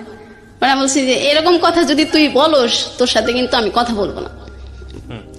পরে আজকে আমার সাথে কথা বলা বন্ধ করে দাও, একদিন দেখি রবিউলই তোমাকে ছেড়ে চলে যাবে। পরে এটা বলার পরে আমি আমার ফ্রেন্ডের সাথে কথা বলি না 7 দিন। আমাকে কেউ কিছু রবিউলের কথা বললে আমি তাকে শর্ত দিয়ে দিই আজকের থেকে আগামী 7 দিন যতদিন না হবে ততদিন আমার সাথে কথা বলবো না। আচ্ছা, এটা বললে আর রবিউলের সম্পর্কে কেউ বাজে কথা বলতো না। আপনার শুনতে ভালো লাগতো না? হ্যাঁ আমার শুনতে ভালো, কেন ওরা এরকম কথা বলবো, ও তো অনেক ভালো একটা ছেলে, ভালো মনের মানুষ। পরে এরকম করতে করতে ও আবার বলতেছে যে ডলিমণি তুমি কি আমার সাথে আবার দেখা করবা? বলছি না এইবার দেখা করলে অনেক সমস্যা হবে, এইবার যাওয়া যাবে না। পরে বলতেছে না আর একবার আসো। পরে বলতেছি কেন? ও পরে ওর সাথে যদি আমার কিছু হইতো তাহলে আমরা 2 সেকেন্ডের বেশি রাগ করে কারোর সাথে কেউ থাকতে পারতাম না। আমরা ফোনের নাম্বার সিম অফ করে রাখতাম কিন্তু মেসেঞ্জার চালু থাকতো। ও তো সমানে কাক পাখি, কোকিল পাখি, ময়না পাখি, টিয়া পাখি, এটা বললে আমার রাগ সব শেষ হয়ে যেত। যখনই দেখতাম ও কাক লিখছে পরে তো আমার ফ্রেন্ডরাও হাসতো, তোর এত ভালোবাসে কাক পাখি ডাকে, তুই কালো দেখে? আমি বলি আমি কালো দেখে তো কাক পাখি বলে। পরে বলতেছে যে ঠিক আছে, তোমার কাক পাক দেখো, তোমার এই রাজপুত্র তোমার এই কাকের থেকে আর কি বানায়। পরে আমি একদিন বললাম, আচ্ছা তুমি আমাকে এই কথা বলো, সবাই কিন্তু আমাকে অনেক কথা বলে, তুমি কাক পাখি বলো কেন? কয় আমার বন্ধুরা তো জিগেলে আমি এটাই বলি যে আমি যার সাথে প্রেম করি ও কাকের চেয়ে একটু ফর্সা, কোকিলের মতো কালো। পরে আমি বলছি ও তাই না? পরে কইতেছে By the way, আপনি দেখতে মোটেও খারাপ না, এটা আমার যারা দেখছেন এখন ভিডিওতে তারা ভালো ওপিনিয়ন দিতে পারবে। জি বলেন, তারপর না, কি? ও তো আমাকে ভালোবেসে এটা বলতো। হ্যাঁ শিওর, আপনি সেটা এনজয় করতেন। হ্যাঁ হ্যাঁ হ্যাঁ হ্যাঁ, আমার ফ্রেন্ড গুলো একটু দ্বিমত করতো যে কেন এটা বলবে। পরে তো আমি আবার রাগ করতাম যে তুমি আর যদি এই কথা বলো, ও বলে যে আমি যতদিন তোমার সাথে সম্পর্ক করবো এটা বলেই ডাকবো, যখন আমরা বৃদ্ধ হব তখন এটা বলেই ডাকবো। রাইট। পরে আমি বলতেছি যাও, তোমার সাথে আর কথাই বলবো না। পরে আমি রাগ করে ফোনটা কেটে দিই। পরে আমার ফ্রেন্ডের ফোনে ফোন দিয়ে আমাকে একটা, তখন শাকিব খানের একটা ছবি বাড়াইছে সত্য কি, আর জিএমসির একটা গান তোর প্রেমেতে অন্ধ হলাম কি দোষ দিবি তাতে। পরে এই গানটা আমাকে শোনায়, তারপরে আমার আবার রাগটা ভেঙে যায় যে ও মানে আমাকে সত্যি ভালোবাসে। আচ্ছা ডাকে ডাক। পরে ওই বলার পরে আমি আমার ফোন থেকে ওকে ফোন দিই। পরে বলতেছে আমার ফোনে যে মিস কলের টাকা ছিল, তোমার বান্ধবীরে ফোন দিয়ে যে টাকাটা ফুরাইলাম, এটার জরিমানা কে দেবে? পরে আমি বলছি যে আচ্ছা বাবু আমি পাঠাই দেবো। পরে বলতেছে না তোমার টাকা পাঠাইতে হবে না, তুমি তো আমাকে ভালোই বাসো না, ভালোবাসলে কি রাগ করতা? পরে আমি বলছি না, আমার গার্লফ্রেন্ড এরকম কথা বলে না। পরে বলতেছে তাহলে তুমি কি ওই আমি যে বলছিলাম দেখা করবা দেখা করবা? পরে আমি বলছি যে তোমার ফোন দিলেই কি এই কথা ছাড়া কথা থাকে না? পরে বলতেছে না, আমার ফোন দিলে এই কথা ছাড়া কথা থাকে না। পরে আমি বলছি আমি বললাম না আমার কাছে টাকা নাই, আর বাড়িতে অনেকদিন ধরে টাকা দিই না, মাকে এবার দিতেই হবে টাকা, আর কতবার 9-6 বোঝানো যায় মাকে। পরে বলতেছে যে ঠিক আছে আমি এবার দেখি টাকা ব্যবস্থা করা যায় কিনা। পরে আমি বললাম যে তুমি কই টাকা পাবা? কয় আচ্ছা আব্বার ওইখান থেকে টাকা চুরি করে দেখা যায়, আসা যায় কিনা। পরে আমি বললাম যে ঠিক আছে তাহলে তুমি দেখো চুরি করতে পারো কিনা। পরে ও বলতেছে আচ্ছা, পরে ফোন দিয়ে বলতেছে যে হ্যাঁ ডলিমণি। আমি বলছি হ্যাঁ বলো। কইতেছে আমি না 1000 টাকা চুরি করতে পারছি। পরে আমি বলছি তোমার তো 1000 টাকা যাওয়া আসার ভাড়ায়, তা আমার সাথে ঘুরবা কি? পরে বলতেছে না আসো। পরে আসার কথা বলতেছে। পরে আমি বলতেছি যে ঠিক আছে আমি তাহলে স্যালারি পেয়ে আসি। বলতেছে না স্যালারি পেয়ে আসতো, তোমার কাছে এখন যে টাকা আছে তুমি কাউর থেকে নিয়ে আসো। পরে আমি আবার আমার ওই চাচিকে ফোন দিই, ফোন দিয়ে বলি যে চাচি আমার তো আরো 4000 টাকা লাগবে। পরে বলতেছে তুই আগের 6000 টাকাই দেশ নাই এখনো, তুই আরো 4000 নিলে 10,000 টাকা হয়, তাহলে তো 1000 টাকা 100 টাকা লাভ, তাহলে 10,000 1000 করে হয় না? পরে তুই কোত্থেকে দিবি? পরে বলছি আমি দেবো তো, তোমার আমি কি না করছি? পরে বলতেছে আচ্ছা ঠিক আছে তুই একটা নাম্বার দিস আমি টাকা পাঠাই দিবি। পরে ও একটা নাম্বার দেয়, আমি একটা নাম্বার দিই। পরে চাচি টাকা পাঠা দেয়। পরে ওরে বলি যে টাকা দিছে 4000 টাকা। পরে বলতেছে 4000 টাকা হলেই হবে, তুমি আসো। পরে যাই, যাওয়ার পরে আবার ওইখানে ওই একটাতেই ওইখানেই থাকি। পরেও আমার বলতেছে যে শোনো আমি যদি কখনো চলে যাই দেশ থেকে তখন তুমি কি করবা? বলছি আমি তো তোমাকে কখনো চাইতে দেবো না, আমি তো পাগল হয়ে যাবো। পরে তুমি কি সত্যি যাবা? পরে আমার ওই দিনকে এত খারাপ লাগতেছিল, মানে আমি ওইখানে কান্না করতেছি। পরে বলতেছে পাগল, তোমার দেখলাম যে তুমি আমাকে সত্যি ভালোবাসো কিনা। পরে আমি বললাম এই ধরনের কথা আর বললো না। পরে বলতেছে আচ্ছা ঠিক আছে আর বলবো না। পরে আমি আবার ওর সাথে ওইখানে থেকে পরে আমি আবার বাড়িতেই চলে আসি। পরে বাড়িতে আসলে পরে মা যেন কিভাবে শুনে যে আমি আমার চাচির কাছ থেকে 10,000 টাকা নিয়েছি। এখন এই 10,000 টাকা আমি কিভাবে দেই? বাড়িতেই টাকা দিই না, আবার চাচিরে দেবো কিভাবে? আবার আমি এখন দিলেও তো আমি আর ফোনে টাকা ভরতে পারবো না, এমবি ভরতে পারবো না, তাহলে ওর সাথে আর কথা হতে হবে না আমার, টাকা যদি 10,000 ঋণ শোধ করে দিই। পরে মা জানার পরে অনেক সমস্যা হয় বাড়িতে, আমারে নিয়ে যায়, আমাকে বলে যে তুই টাকা নিছস? আমি বলছি হ। টাকা নিয়ে কি করছিস? পরে বলছি যে আমি রবিউলের সাথে ঘুরতে গেছিলাম। পরে বলতেছে ঠিক আছে এই যে এবার টাকা শোধ করতেছি। পরে আমার খালা বলতেছে যে তাহলে আমার থেকে টাকা নিয়ে দিয়ে দে, তাহলে আর লাভটা বাড়বে না, পরে যেদিন ওর টাকা হয় ওই দিন আমাদের দিলেই হবে। পরে আমি বলছি ঠিক আছে তাহলে এটা দিয়ে দাও, আর রবিউলের সাথে দেখা করবো না আর টাকাও নেবো না। পরে বলতেছে বুঝে বললি? মা বলতেছে। আমি বলছি হ্যাঁ মা আমি বুঝে বললাম। পরে আমার তো অনেক বইকা টইকা সবাই, বড় আপু মেজ আপু মা সবাই বইকে। পরে আমি বকা টকা শুনে ঢাকাতে চলে আসি। পরে আসার পরে আমি আর ঠিকঠাক মতো কারোর সাথে কথা বলি না, যে এখন বাড়িতে সবাই জেনে গেছে, এতদিন তো আপু জানতো, এই সম্পর্কটা এখন কত দূর যাবে, যদি বাড়ি থেকে বলে যে তোকে অন্য জায়গায় বিয়ে দেবো, আমি তো রবিউলকে ছাড়া বিয়ে করতে পারবো না। মানে আপনি যতবারই ওনার সঙ্গে দেখা করেছেন মূল টার্গেটটাই ছিল আপনাদের মধ্যে এই যে অনৈতিক সম্পর্কটা, হ্যাঁ এটাই মূল টার্গেটটা ছিল। হ্যাঁ আচ্ছা, এটা ওর জায়গা থেকে টার্গেটটা ছিল, বাট আপনি ওকে, ও যখন এগুলো বলতো আপনি লাভ ছাড়া, যেহেতু আপনি তাকে অনেক বেশি ভালোবাসেন, আপনি না যে থাকতে পারতেন না। এবং আমি যেটা জানলাম যে 3বারের সম্পর্কের মধ্যে 3বার গেছেন আপনি, তার মধ্যে 2বারই হলো সুদের উপর টাকা নিয়ে। পরে আর ও মানে মানে রাস্তায়, সারা রাস্তায় আমাকে আই লাভ ইউ বলতো, আর বলতো তোমাকে আমি অনেক ভালোবাসি, আমাকে তোমাকে ছাড়া কখনোই ও আপনার উইকনেসটা বুঝতো, আসলে আপনি কি পছন্দ করেন সেটা বুঝতো, বাট ওই সাথে সাথে ওর ইন্টারেস্টও বুঝতো। আমরা এখন পর্যন্ত স্টোরি শুনে সেটাই মনে হয়েছে, বাট সামনে কি হবে জানি না, শুনতে থাকি। তারপর তো আমি আসার পরে চুপচাপ থাকি, কারোর সাথে কথা বলি না। আর আমার যেন কেন ভালো লাগে না কোনো কিছুতে, অফিস যেতেও ভালো লাগে না, কারোর সাথে কথা বলতে ভালো লাগে না, খাবার খেতেও ভালো লাগে না, মানে কেমন যেন লাগে। পরে আমি, আমার ফ্রেন্ড বলতেছে কি ব্যাপার, যে মানুষটা সারাক্ষণ রুমে সবাই মাথায় করে রাখতো, তুই এখন কথা বলিস না কেন? পরে আমি বলতাম যে আমার ভালো কথা শুনলেও ভালো লাগে না, তুই এখান থেকে যা, তোর কাজ থাকলে তুই কাজ কর, আমার ডিস্টার্ব করিস না। পর বলতেছে আচ্ছা ঠিক আছে, তোর হাতের রান্না তো মজা, তুই খালি সবজিটা রান্না করে দিবি, আর কিছু করতে হবে না। আমি সবসময় রান্না করতাম, তরকারি রান্না না করলে ওরা কেউ খাইতো না। বলতাম যে না, এখন আমি রান্নাও করতে পারবো না। পরে ও বলতো যে তাইলে তুই তো শুধু মাছ ভর্তাটা করে দিলেই হবে, আমার ফ্রেন্ড বলতেছে, আর কিছু করতে হবে না। পরে আমি বলছি না কিছু করতে পারবো না। পরে ওরা বুঝতে পারে যে আসলে কি সমস্যা হয়েছে। আরে আমার আর কিছু বলে না, যেহেতু আমি ওদের সাথে কথা বলতে চাই না। ওরা কি কি বলে আমার দেখে, আমি আর এইগুলা তাল দিই না। রবিউল ফোন দেয় খুব কম এখন। পরে আমি বলতেছি কি ব্যাপার, তুমি সারাদিন ফোন দিয়ে পাগল হয়ে যাইতে, আমার ফ্রেন্ডদেরকে ফোন দিতাম মেসেঞ্জারে সারাক্ষণ, জান ময়না পাখি পাগল করে ফেলাইতে, এখন ফোন খুব কম দেও কেন? পরে বলতেছি একটু টেনশনে আছি, একটা সমস্যার মধ্যে আছি। পরে বলছি কি হয়েছে? কয় আছে একটা সমস্যা আছে। পরে আমি বলছি বলা যাবে না, বলতেছে না। পরে আমি ওই মিঠু ভাইয়ের কাছে ফোন দিয়ে, আচ্ছা ভাইয়া ওর কি হয়েছে, ও কেন যেন এরকম করতেছে কেন, মানে কথা খুব কম বলতেছে, কি সমস্যা হয়েছে, ওর কি টাকা পয়সার কোনো সমস্যা? পরে ভাইয়া বলতেছে টাকার সমস্যা হলে তুই দিবি? পরে আমি বলতেছি হ্যাঁ, ওর যদি টাকা সমস্যা আমাকে বললেই তো আমি দিই, তো বলতেছে না কেন?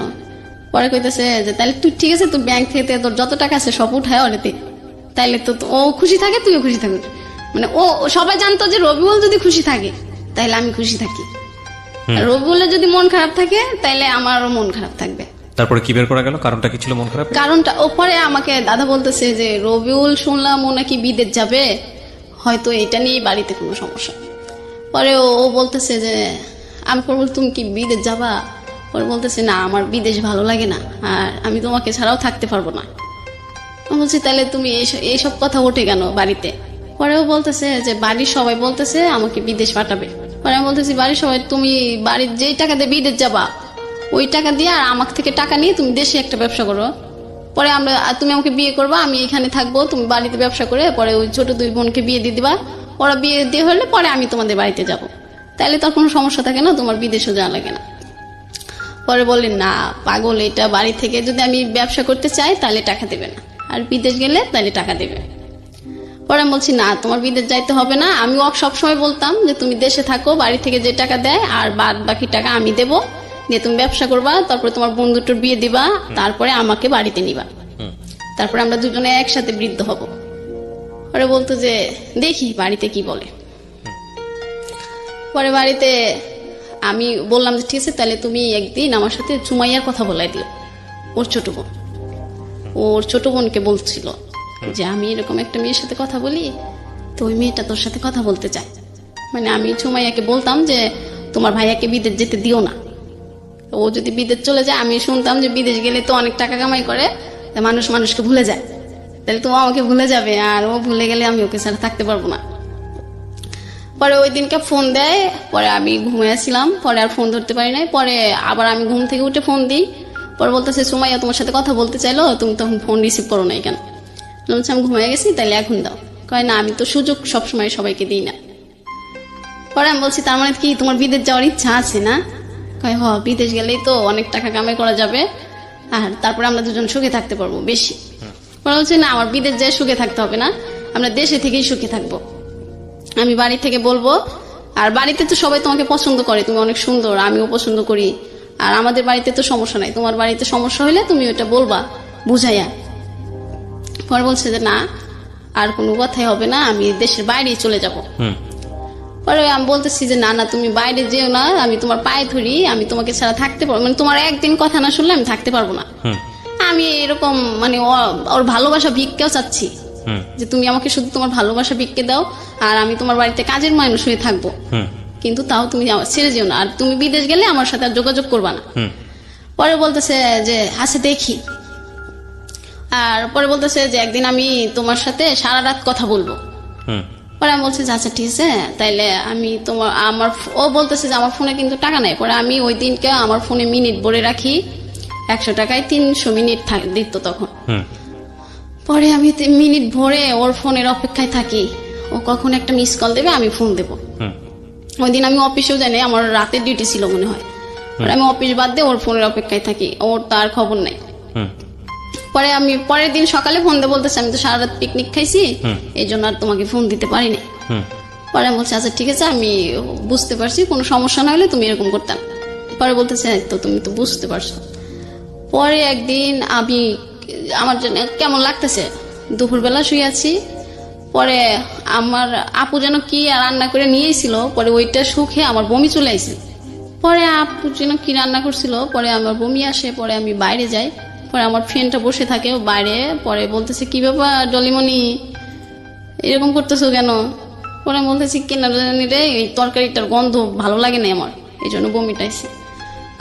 ওরাও কইতেছে যা হা আপনার তো কি যেন বলতেছে, একটা উদাহরণ দিল ওদের দেশের, এই যে চালের মধ্যে আহালি কত রঙ দেখালি, আমারে বলতেছে আমি নাকি অনেক রঙ দেখাই।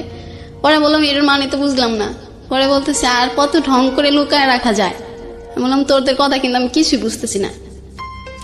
পরে বলতেছে তুমি তো এখন বুঝতে পারবা না। পরে আমি বললাম এখন বুঝতে পারবো না মানে? যা তুই আরো 7 দিন আমার সাথে কথা বলবি না, তুই খালি উল্টা পাল্টা কথা বলস। হ্যাঁ এখন রবিউলের কথা বললেই তো তোমার শরীরে আগুন জ্বলে যায়। পরে বলছি জানোই তো রবিউলের কথা খারাপ কিছু বললে আমার খারাপ লাগে, তাই বলো কেন? পরে বলতেছে ঠিক আছে তুমি একদিন রবিউলের কথা বলবা। পরে আমি আবার একদিন অফিসে যাই, আমি যেন কেমন হয়ে গেছি। পরে আমার মেডিকেলে আনছে, মেডিকেলে এনে বলছে যে তোমার তো শরীর দুর্বল, খাওয়া লাগবে ঠিক মতো, না খাইলে তুমি অসুস্থ হয়ে যাবা, ঠিক মতো খাবা। পরে আমি অফিস থেকে ওই দিনকে ছুটি দিয়ে দেয় আমাকে। পরে ছুটি দিলে আমি রবিউলকে বলি রবিউল আমার যেন কেন এখন কেমন লাগে। পরে রবিউল বলতেছে কেন কেমন লাগে, মনের ভিতর খারাপ লাগে নাকি? পরে বলছি না আমার শরীরটাই যেন কেমন লাগে। পরে বলতেছে ও এরকম একটু হয়, গরম তো, এই গরমে সবার শরীরটা কেন যেন কিরকম যেন হয়ে যায়। পরে বলছি না বোকা, গরম কই, রুমে তো সবসময় ফ্যান চলে। পরে বলতেছে যে কি জানো জানি না তোমার এরকম 9-6 কথা, রাখো ফোন রাখো। পরে আর আচ্ছা রেখে দিলাম। পরে আমার ওই বান্ধবীটাই আবার আমার কাছে আসলো, এসে বললো যে আচ্ছা ডলিমণি তুই সত্যি করে একটা কথা বলবি? পরে বলছি কি বল? বলতেছে তুই কি রবিউলের সাথে শারীরিক সম্পর্ক করছোস? পরে বলছি হ্যাঁ। পরে কইতেছে যে তাইলে মনে হয় তোর বাবুটা হইছে, নাহলে তুই এরকম করিস কেন, তোর চেহারা তো আগে সুন্দর ছিল এখন যেন কেমন হয়ে যাচ্ছে। এটা কে বলেছে আপনাকে? আমার ফ্রেন্ড আপনাকে জিজ্ঞেস করছে? পরে আমি ওর কাছে সবকিছুই বলি, রবিউল আমাকে কখন কয়টা চুমা দেয়, কখন কয়বার আই লাভ ইউ বলে, কয়বার কাক পাখি ডাকে, সবকিছু আমার ওই ফ্রেন্ডের কাছে আমি বলি, একসাথে ডিউটি করি। পরে বলতেছে যে আচ্ছা তাইলে তুই একটা কাজ করতে পারস। আমি বলছি কি? বলতেছে এটা তুই তোর আপুদেরকে বলতে পারস। পরে আমি বলছি না রে, আপুদেরকে বললে আমার বাইরে ফেলাইব, তুই বলেও এই কথা বলিস না। পরে বলতেছে তোর বলতে যদি সমস্যা হয় তা আমি বলি। আমি বলছি না তোর পায়ে ধরে এটা বলিস না, তাইলে আমার এইখানে রাখবেই না, আমাকে বাড়িতে পাঠিয়ে দিবে। পরে আমি বলতেছি না এটা বলিস না, তাইলে আমার বাড়িতে পাঠিয়ে দিব, আর আমি তো বাড়িতে গেলে রবিউলের সাথে কথা বলতে পারবো না। পরে বলতেছে আচ্ছা ঠিক আছে আমি একটা কাঠি এনে দেবো, তুই সব পরীক্ষা করে দেখবি আসলে তোর এরকম লাগতেছে কেন, চেহারাটাও কেমন হয়ে গেছে। পরে আমি বলছি আচ্ছা ঠিক আছে তাহলে তুই আনিস, আমি ওইটা করবো। পরে এটা করার পরে ওইটা হ্যাঁ আসে। পরে আমার বান্ধবী বলতেছে সর্বনাশ করে ফেলছিস, এখন কি করবি? পরে আমি বলতেছি এখন আমি রবিউলে কি করে বলি বল।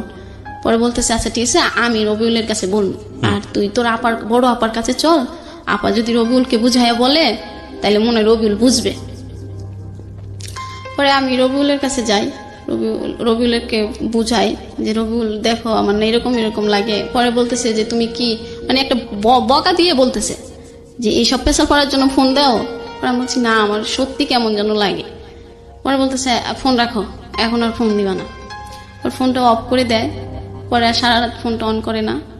পরে আমি আবার আপুর রেশমির কাছে বলি যে রেশমি দেখো না আবার এরকম করতেছে, আমার সাথে না কথা বলতেছে না, ফোনটা অফ করছে, তাহলে এখন আমি কেমনে বলি? ওর বলতেছে আবার ফোন যখন অন করে ও যখন তোকে এই গানটা শোনাই তো তুই এই গানটা শোনাবি, তাইলে হয়তো তোকে ও আর এরকম রাগ করে থাকতে পারবে না। পরে আমি ওই গানটা শোনাই, ও যে গানটা বলতো আমাকে। পরে ও বলতেছে যে গান শোনাইতে হবে না, তুমি কি বলতে চাও বলো। পরে আমি বলছি তোমার সাথে না রেশমি কথা বলবে। পরে বলতেছে আচ্ছা ঠিক আছে রেশমির কাছে দাও। পরে রেশমি বলতেছে যে হ্যাঁ রবিউল ভাইয়া ও তো এখন এরকম এরকম, ওর মনে হয় পেটে বাবু হয়েছে। পরে বলতেছে যে না না এটা মিথ্যে কথা, এটা কোনোভাবেই সম্ভব। ও বলতেছে এটা কোনোভাবেই সম্ভব না। হ্যাঁ হ্যাঁ হ্যাঁ।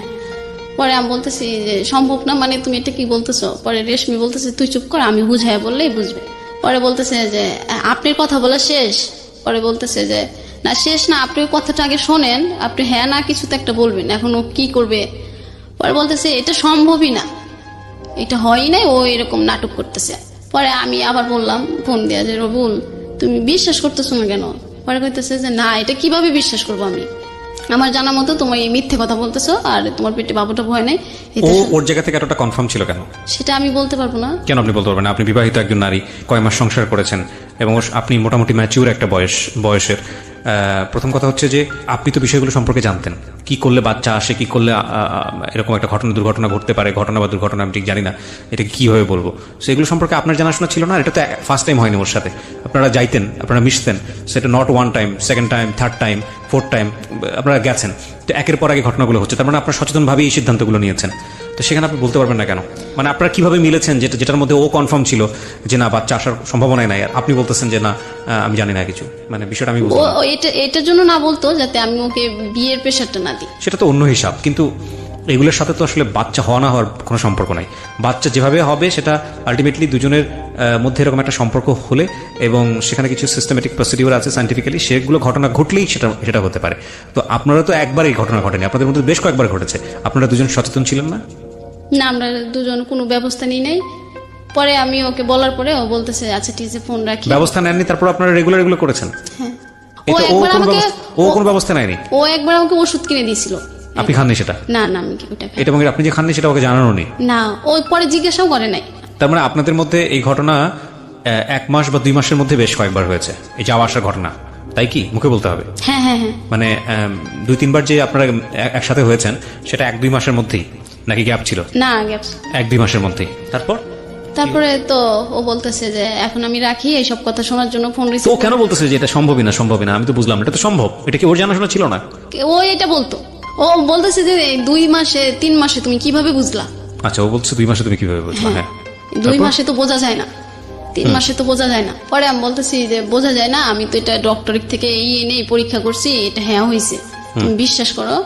আর এখন এই যে আমাকে আমার ফ্রেন্ড নিয়ে যাচ্ছে আপুর কাছে, ওইখানে আপুর সাথে তোমাকে কথা বলাই দেবো, তা আপু যেটা বলে তুমি একটু হ্যাঁ বলো।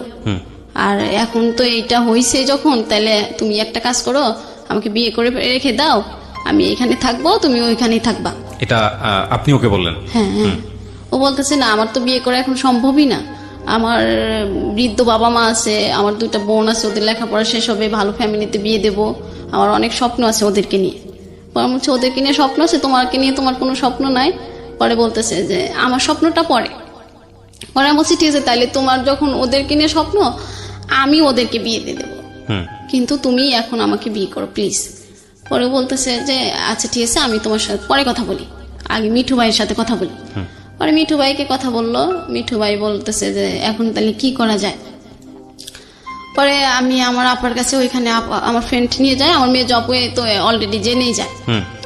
পরে আপু তো আমাকে আর ওইখানে রাখবে না, আমার সমস্ত জিনিসপাতি রুম থেকে বের করে ফেলিয়ে মিলিয়ে দিয়ে দিছে যে ওর এখানে কোনো জায়গা নাই, বাড়িতেও কোনো জায়গা নাই, কোথাও জায়গা নেই। আচ্ছা এটা আপনার বড় বোন? না এটা মেজো বোন। হ্যাঁ। পরে আমি আমার ফ্রেন্ড বলে যাচ্ছে জামা কাপড় নিতে হবে না, ও যদি চলে যায় পরে এসে নিয়ে যাবে। আচ্ছা আগে রবিউল কি বলে এটা শুনি। পরে রবিউল কাছ থেকে আমি তো ওইটাই শুনলাম, ও না বললো ওর অনেক স্বপ্ন আছে ওর বোনদেরকে নিয়ে, ওর বোনদেরকে ভালো ফ্যামিলিতে বিয়ে দেবে। পরে আপুর কাছে যাই, বড় আপুর কাছে। পরে আপু বলতেছে, আপুর সাথে ফোনে কথা বলাই দিই রবিউলে। পরে আপু বলতেছে ভাই এখন এইটা তো সমাজে কেউ মেনে নেবে না, তুমি এখন বিয়ে করে রাখো, তোমার ফ্যামিলিতে সমস্যা হইলে তুমি পরে ওকে নিয়ে যাও। পরে ও বলতেছে না আপু, এখন আমার বিয়ে করাই সম্ভব না। পরে আপু বলতেছে বিয়ে করা সম্ভব না, এই যে এখন ও তো তোমাকে ছাড়া থাকতে পারে না, আর এই যে এখন এটা যে হয়েছে এটারও তো একটা ব্যবস্থা করতে হবে। পরে বলতেছে ও কি করবে না করবে সেটা আমি জানি না, তবে আমার পক্ষে সম্ভব না। পরে আপু বলতেছে তাহলে আমরা ওকে আর বাড়িতে উঠাবো না, তুমিও যেহেতু নিতে পারবে না তাহলে ওর রাস্তা ও দেখে নি। এটা বললে বলতেছে সেটা ওর ইচ্ছা। ওকে। পরে আমি তো প্রচুর পরিমাণ কান্না করতেছি যে ও কেন হ্যাঁ বলতেছে না, আর এখনই তো বিয়ে করলে আমি ওর বাড়িতে যাব না, তাহলে ও হ্যাঁ বলে না কেন। পরে আপু বলতেছে ঠিক আছে তাহলে মিঠুর কাছে দাও, আমি মিঠুর মুখ থেকে শুনি, যেহেতু ও প্রেম করে দিছে, ওর সাথে ছিল, ও কি বলে। পরে মিঠু ভাই বলতেছে যে এখন তো আর ও বিয়ে করতে চাচ্ছে না, ওর ফ্যামিলি নিয়ে ওর অনেক স্বপ্ন আছে। তো আমার আপু বলতেছে এরকম তো সবার ফ্যামিলি নিয়ে সবার স্বপ্ন থাকে, তাই তুমি যদি বলো তাহলে রবিউল রাজি হবে। পরে রবিউল বলতেছে যে না সম্ভবই না। পরে আমি আপু বলতেছে তাহলে ওকে আমরা কোথাও কই যাবে না যাবে সেটা ও জানে। পরে আমি বললাম রবিউল তাহলে আমি তোমার এখানে চলে আসি। পরে বলতেছে তুই যদি এখানে আসস তাহলে আমি সুসাইড করবো। তুই তো গাড়ি করতেছে। হ্যাঁ হ্যাঁ। পরে আমি বলতেছি তুমি সুসাইড করবা কি, তুমি যদি এখন এটা মেনে না নাও আমাকে তো কোথাও নেবে না, আপু মেয়ে আপু বের করে দিচ্ছে, বড় আপু নেবে না, আর মা তো অসম্ভব, তাহলে এবার আমি সুসাইড করবো তোমার ওইখানে এসে তোমার সামনে, তুমি দেখো। এটা বলার পরে ও তো আরো খেপে গেল, আমি ওর ওইখানে যায় কেন সুসাইড করতে চাইলাম আর কেন ওইখানে আসতে চাইলাম, এটা আমার দোষ, এটা কি বাচ্চা টাচ্চা কিছু হয় নাই, এটা একটা নাটক, বিয়ে করানোর জন্য বিয়ে করার জন্য এটা করতেছে, বিয়ে করার জন্য এটা করতেছি। আমি মানে ওর মতো আর ছেলে পাবো না, ও আমার কাছে অনেক সুন্দর এটা বলি, আর সুন্দর ছেলে তো তোকে কেউ বিয়ে করবে না, এই জন্য এখন নাটক শুরু করছিস। পরে আমি আবার আপুকে বললাম যে আপু আচ্ছা আজকে তুমি আমার কাছে তোমার কাছে নিয়ে যাও, পরে আমি আবার ওকে রাত্রে ফোনে বুঝাবো। পরে ও বলতেছে আমি এখন চলে যাব বাড়িতে, বাড়িতে গেলে ফোন অফ থাকবে। পরে আমি বলতেছি না রবিউল তুমি আমাকে 10টা মিনিট সময় দাও, আমি বাসায় যেয়ে তোমাকে ফোন করবো। পরে ও বলতেছে আচ্ছা ঠিক আছে। পরে আমি বলছি তুমি আমাকে বিয়ে করবা না, পরে বলতেছে না। পরে আমি বলতেছি তাহলে আমি তোমার এখানে এসে যদি সুসাইড করি তাও না, কয় না তাও না। পরে আমি বললাম তাহলে কি তুমি আমার সাথে সম্পর্ক রাখতে চাও না, পরে বলতেছে যে না রাখতে চাই না। পরে যখন আমি বললাম আচ্ছা ঠিক আছে তুমি আর আমার সাথে সম্পর্ক রাখতে হবে না, তুমি ভালো থেকো, আমি বাচ্চাটার ব্যবস্থা আমি করব, আর আমি তোমাকে কখনো ফোন দেব না, আমি আমার ভাগ্যকে মেনে নিলাম। পরে বলতেছে যে কি ব্যাপার তুমি এত এই বললা বাচ্চা হয়েছে আবার এত সহজে ভাগ্য মেনে নিলা, এই যে তুমি নাটক করলা আমার সাথে এতক্ষণ, আমার এই কষ্ট দিলা, প্যারার ভিতর রাখলা। পরে আমি বলতেছি তুমি এখন এসব কথা বলতেছো কেন। পরে বলতেছে তুই যে নাটক করলি এটাই তো তার প্রমাণ, তুই এত সহজেই মেনে নিলি ভাগ্যকে। পরে আমি বললাম যে দেখো আমি ওইখানে গেলে তুমি সুসাইড করবা, আবার আমি সুসাইড করতে চাইলেও তুমি বিয়ে করতে পারবা না, তাইলে এখন আমি আমার ভাগ্যকে মেনে না নিয়ে কি করবো বলো। পরে বলতেছে যে ঠিক আছে রাখ ফোন রাখ, এখন আমি বাড়িতে যাব, আমার খুব প্যারার ভিতর রাখলি, এটা বলে ফোন কেটে দেয়। আমি ওইখানে রাত্রে থাকি। পরে একটা আপু বিশ্বাস করে না, পরে একটা ডাক্তারের কাছে নিয়ে যায়, পরে ডাক্তার বলে হ্যাঁ। পরে আপু অনেকগুলো ওষুধ কিনে আমাকে দিয়ে দেয় যে বাচ্চাটা যেন, ও যেহেতু ছেলে তোমাকে আর বিয়ে করতে চাচ্ছে না, তাহলে এটা তুমি নষ্ট করে চাকরিটা করো, আর ওইখানেও তো তোমাকে রাখবে না বাচ্চা সহ। পরে আমি বললাম আচ্ছা ঠিক আছে, তা ওষুধ কিনে দেয়। পরে আমি ওষুধগুলো নিয়ে আমি সিরাজগঞ্জ চলে যাই। সিরাজগঞ্জ শহরে চলে যাওয়ার পর মানে ওইখানে যাওয়ার পরে আমি একটা বাসায় যাই, বাসায় যাই বলি যে আমি এই বাসাটায় থাকলে তাইলে আর কেউ কোনো সমস্যা করবে না। ও আমার আপু আমার ফোন রেখে দেয় যে ফোন থাকলেই তোমার রবিউলের কথা মনে পড়বে, তুমি রবিউলের ছবি দেখবা, ওর স্মৃতিগুলো তোমার চোখে ভাসবে, ওর সাথে কথা বলতে ইচ্ছা করবে। তোমার ফোন নাই, তুমি এখন থেকে যে টাকা বেতন পাবা সব টাকা হাতে দিয়ে দিবা তোমার মেজ বোনের কাছে। পরে এখন আমি বললাম যে এখন তো আর মোবাইল চাওয়া যাবে না, এখন রাগের মাথায় আছে ঠিক আছে মোবাইল নিয়ে নি। পরে আমি যখন চলে যাই আমার আর খুঁজে পাই না, পরে আমি আমার একটা সিম ওইখানে যাই একটা ফোনে উঠাই, পরে দেখি যে সবাই ফোন দিচ্ছে পাগলের মতো আমার ফ্যামিলির। পরে বলছি যে আমাকে ফোন দিচ্ছ কেন, পরে বলতেছে ফোন দিতেছি মানে তুই তুই ঢাকাতে যাস নাই, তুই বাড়িতে চলে গেছিস না কোনে গেছিস বলস না কেন। পরে আমি বলতেছি না আমার ফোন কেড়ে নিয়েছো আমি আর যাব না। পরে বলতেছে তুই ফোনের কারণে আমাদেরকে ছেড়ে চলে গেলি, কোন না কোন দূরে আমরা সারা রাত তোর টেনশন করলাম, আচ্ছা ঠিক আছে তুই চলে আয় আমি তো ফোন দিচ্ছি। পরে বলছি ঠিক আছে ফোন দিলে আমার শর্ত আছে। পরে বলতেছে কি শর্ত, আমি বলছি যে আমি এই বাচ্চা নষ্ট করতে পারবো না। পরে আমার আপু বলতেছে বাচ্চা না নষ্ট করে তুই কিভাবে থাকবি, এই ছেলে যদি তোকে বিয়ে করে রাখতো তাহলে তুই থাকতে পারতি, যে বিয়ে করছে, এখন বাচ্চা নিয়ে থাকতেছি, জামাই অনেকদিন পর মেনে নেবে। পরে বললাম যে এত কিছু বুঝি না, তোমরা যদি এতে রাজি হও তাহলে আমাকে বলো, আমি আসতেছি। পরে বলতেছে আচ্ছা ঠিক আছে। পরে এটা বলে ওরা আমাকে মানে ধরবে। পরে আমি আসলাম আবার ওইখান থেকে, সিরাজগঞ্জ থেকে আমি কিন্তু বাড়িতে যাইনি। পরে আসলাম, আসার পরে বলতেছে যে এই যে ফোন দিলাম, এই যে ফোনের সিম দিলাম, সবকিছু দিলাম, এখন তুমি তোমার জীবনের কোনটা ভালো হয় সেটা তুমি বেছে নিতে পারো। আর রবিউল যদি তোমাকে ভালোই বাসতো তাহলে ও কিছু না কিছু একটা ভালো হ্যাঁ বা না দুটোর একটা বলতো যে ডলিমণি তুমি এটা করো, আমরা সম্পর্কটা আগের মতোই থাকবে। তো ওই রবিউল তো কিছু বললো না। পরে আমার আপু আমাকে গাড়িতে উঠায় দিল, আর গাড়িওয়ালাকে বলে দিল ভাই একে মাওনা নামায় দিবেন, এ যেন অন্য কোথাও না যায়।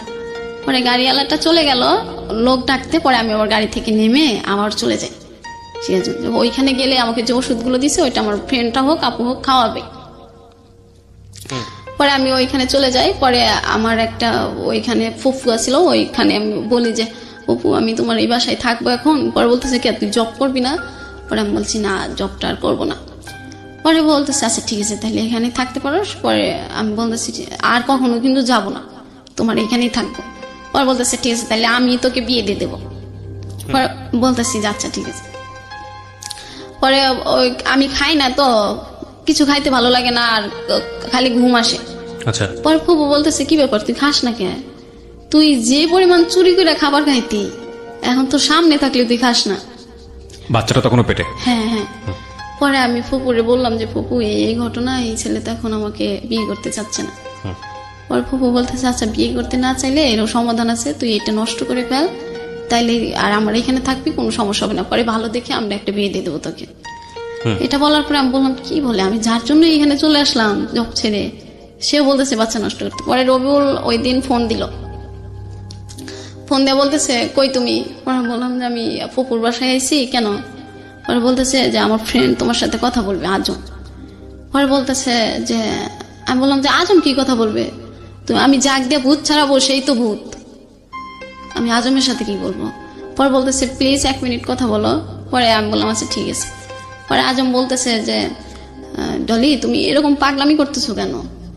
আর এরকম এই কয়েক দিনে কি কারো বাচ্চা হয়? পরে আমি বলছি যে ভাইয়া আপনিও বিশ্বাস করলেন না। পরে আমাকে বলতেছে রবিউল যেটা বলছে আমি তো সেটাই বলতেছি। পরে বলছে ও রবিউলের কথা বিশ্বাস হলো আর আমার কথা বিশ্বাস হলো না। পরে বলতেছে না।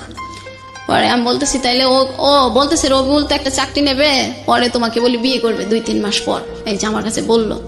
পরে এটা বলার পরে আমি তো খুব খুশি। পরে আমি বলছি ঠিক আছে তাইলে তো আমার আর কোনো টেনশনই নাই, আমার তাহলে এটা আর কিছু এটা নিয়ে আর কোনো টেনশন নেই। পরে বলছি তা রবিউল কি নিজের মুখে বলছে? বলছে হ্যাঁ। পরে আমি বলছি তাহলে রবিউলের কাছে দেন। পরে রবিউলের কাছে দেওয়ার আগে বলতেছে যে শোনো তুমি যে চাকরিটা করো ওইখানে চলে যাও, চলে যায় তুমি রবিউল তোমারই থাকবে, ও তো তোমার। পরে বলতেছে যে ও শুধু তোমাকে ভালোবাসে। পরে আমি আবার ওর কথা বিশ্বাস করে আবার আমি ওইখানে চলে আসি। ঢাকাতে আসার পরে আমি ওকে বললাম যে হ্যাঁ রবিউল আমি তো চলে আসি। পরে বলতেছে ঠিক আছে তুমি ঠিক মতো চাকরি করবা, ঠিক মতো অফিস করবা, ঠিক মতো খাবার খাবা, ঠিক মতো গোসল করবা। পরে আমি বলছি যে হ্যাঁ এখন তো আমার সবকিছু ঠিক মতোই করতে হবে, নাহলে তো তোমার বাবুটা ঠিক মতো হবে না। এটা আপনি বললেন? পরে বলতেছে এই জন্যই তোমার সাথে আমার কথা বলতে ইচ্ছা করে না, তুমি কথায় কথায় মিথ্যে কথা বলো, নাটক করো, অভিনয় করো। পরে আমি বললাম যে বিশ্বাস করো আমি কোনো নাটক করতেছি না, তুমি কেন বিশ্বাস করো না? এইসব কথা বললে আমার তোমার সাথে কথা বলতে ইচ্ছা করে না। পরে আমি বলছি কথা বলতে ইচ্ছা না করলেও সত্যটা তোমার বলতে হবে। পরে বলছে যে না এটা যদি থাকে তাহলে আমি আর তোমার সাথে কোনো কথাই বলবো না, এই কথা থাকলে। পরে আমার আপু ওরকম রবিউল আর ফোন দেয় না, আমি ফোন দিলেও রিসিভ করে না, ফোন বন্ধ থাকে। পরে আমার মেজো আপু বললো যে দেখো আমরা প্রত্যেকটা মানুষের ভাগ্যেই একটা সৃষ্টিকর্তা নির্দিষ্ট ভালোবাসা রেখে দেয়, ওটা নিয়ে আমাদের খুশি থাকতে হয়। আর তুমি রবিউলের যে ভালোবাসাটা পাইছো ওটা নিয়ে খুশি থাকো, এর চেয়ে বেশি ভালোবাসা পাওয়া যায় না জোর করে। পরে আমি বললাম না আপু তুমি এটা কি বলো, ও তোমাকে অনেক ভালোবাসে, ওর মতো ভালো মানুষই হয় না। পরে বলতেছে ও যদি তোমাকে অনেক ভালোবাসতো তাহলে এই সময়টা তোমার পাশে থাকতো। পরে আমি বলছি যে না ও হয়তো কোনো সমস্যা এই জন্য আমার কাছে থাকতেছে না। পরে আমার আপু একটা কথা বলছিল যে আমাদের ভালোবাসাটা সবসময় ঠিক হয়, আমরা শুধু ভুল মানুষকে কিছু সময় ভালোবেসে ফেলি। এটা বলার পরে আমি প্রচুর পরিমাণ কান্না করি।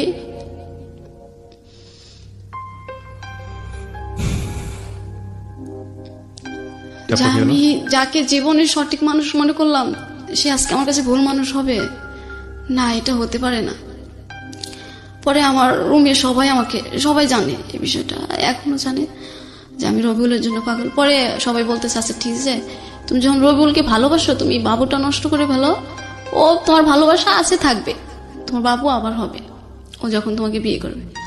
পরে আমাকে সবাই মিলে এটা অনেক কিছু বোঝানোর পরে আমি হ্যাঁ বলে দিই, আচ্ছা ঠিক আছে বাবুটা আর রাখবো না।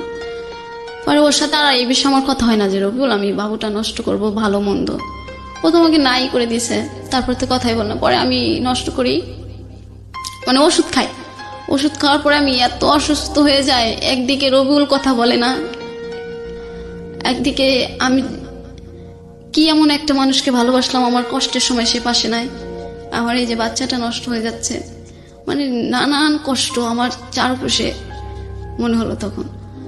আর মানে ওষুধটা বাবুটা নষ্ট হওয়ার সময় আমি এত অসুস্থ হয়ে গেলাম, আমি উঠে দাঁড়ানোর ক্ষমতা আমার ছিল না তখন। পরে আমাকে সবাই সেবা যত্ন করলো, 15 দিন আমি ওই অসুস্থই ছিলাম। পরে ওর সাথে আর এই কথা হয় নাই ভালো করে, ওই হয়তো 1 মিনিট ফোন দিয়ে বলতো কি করো, আমি ওই কাউকে দিয়ে ফোনটা রিসিভ করে বলতাম যে হ্যাঁ বল ভালো আছে। পরে একদিন আমাকে বলতেছে জলিমনি, বললাম হ্যাঁ বলো। পরে বলতেছে আমি না একটা কথা বলতে চাই তোমার। পরে বললাম যে কি বলো। বলতেছে আচ্ছা আমরা কালকে সারা রাত কথা বলবো, তখন তোমার সাথে কথা বলবো। পরে আমি বললাম যে ঠিক আছে, তোমার ফোনে কি টাকা আছে? পরে বলতেছে না। পরে আমি বললাম আচ্ছা ঠিক আছে, আমি ফোন দিবনি, তুমি কখনো হয় আমাকে একটা SMS করে জানিয়ে দিও। পরে বলতেছে আচ্ছা ঠিক আছে। পরে রাত গেল আর ফোন দিল না। পরে দিন সন্ধ্যাবেলা ও আমাকে ফোন দিয়ে বলতেছে যে ডলিমনি একটা কথা বলবো। পরে বলছি হ্যাঁ বলো। পরে বলতেছে আমাকে ক্ষমা করে দিও। পরে আমি বললাম ক্ষমা? কিসের ক্ষমা চাও তুমি? আমার কাছে তো তুমি কোনো অপরাধ করো নাই। পরে বলতেছে আমি না বিদেশ চলে যাচ্ছি। এটা বলার পর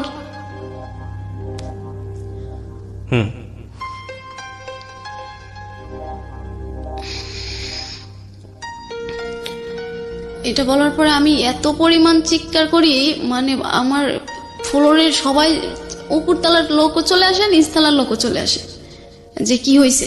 ওরা সবাই ভাবছিল যে কেউ মারা গেছে। আমি এ পরিমাণ কান্না করি। পরে আমি বলি যে রবিউল প্লিজ আমাকে ছেড়ে যেও না। পরে বলতেছে না, আমি তো, তুমি এখন যদি আমাকে 1000 বার বলো তাও আমি এখন আর থাকতে পারবো না, আমার চলে যেতে হবে। পরে আমি বলছি যে তুমি যাচ্ছ আমাকে এটা বলো না কেন?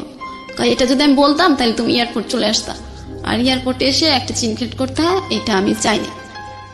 পরে বলছি না আমার বিশ্বাস হচ্ছে না, তুমি আমার সাথে মজা করছো। পরে বলতেছে ঠিক আছে তাহলে তুমি আমার ইমোতে ফোন দিয়ে দেখো। পরে আমি ফোন দিয়ে দেখলাম ও সত্যি সত্যি এয়ারপোর্টে। এটা দেখার পরে তো আমি আবার প্রচুর পরিমাণ কান্না করে বলতেছি যে রবিউল তুমি প্লিজ যেও না, এখনো তুমি চলে এসো, প্লিজ আমাকে ছেড়ে যেও না, আর তোমাকে আমি দেশেই রাখবো, ভালো রাখবো, তোমার 2 বোনকে আমি বিয়ে দিয়ে দেবো। ও বলতেছে না এখন আমি ফোনের লাইন কাটবো, আজ থেকে আর কখনো আমার সাথে যোগাযোগ করার চেষ্টা তো করা দূরের কথা, আমার নামটা নিও না, আর যদি পারো আমাকে ক্ষমা করে দিও। এটা বলছে পয়লার পর ফোন কেটে দিছে। পরে আমি তো ওরকম চিৎকার করতেছি। পরে আমার ফ্রেন্ড আসার পরে বলতেছে কি হয়েছে তোর? পরে বলতেছে রবিউল নাকি দেশের বাইরে চলে যাচ্ছে। পরে বলতেছে তোকে বলে নাই আগে? আমি বলছি যে না। পরে বলতেছে যে এয়ারপোর্টে যায় বলছে। পরে আমি বলছি হ্যাঁ।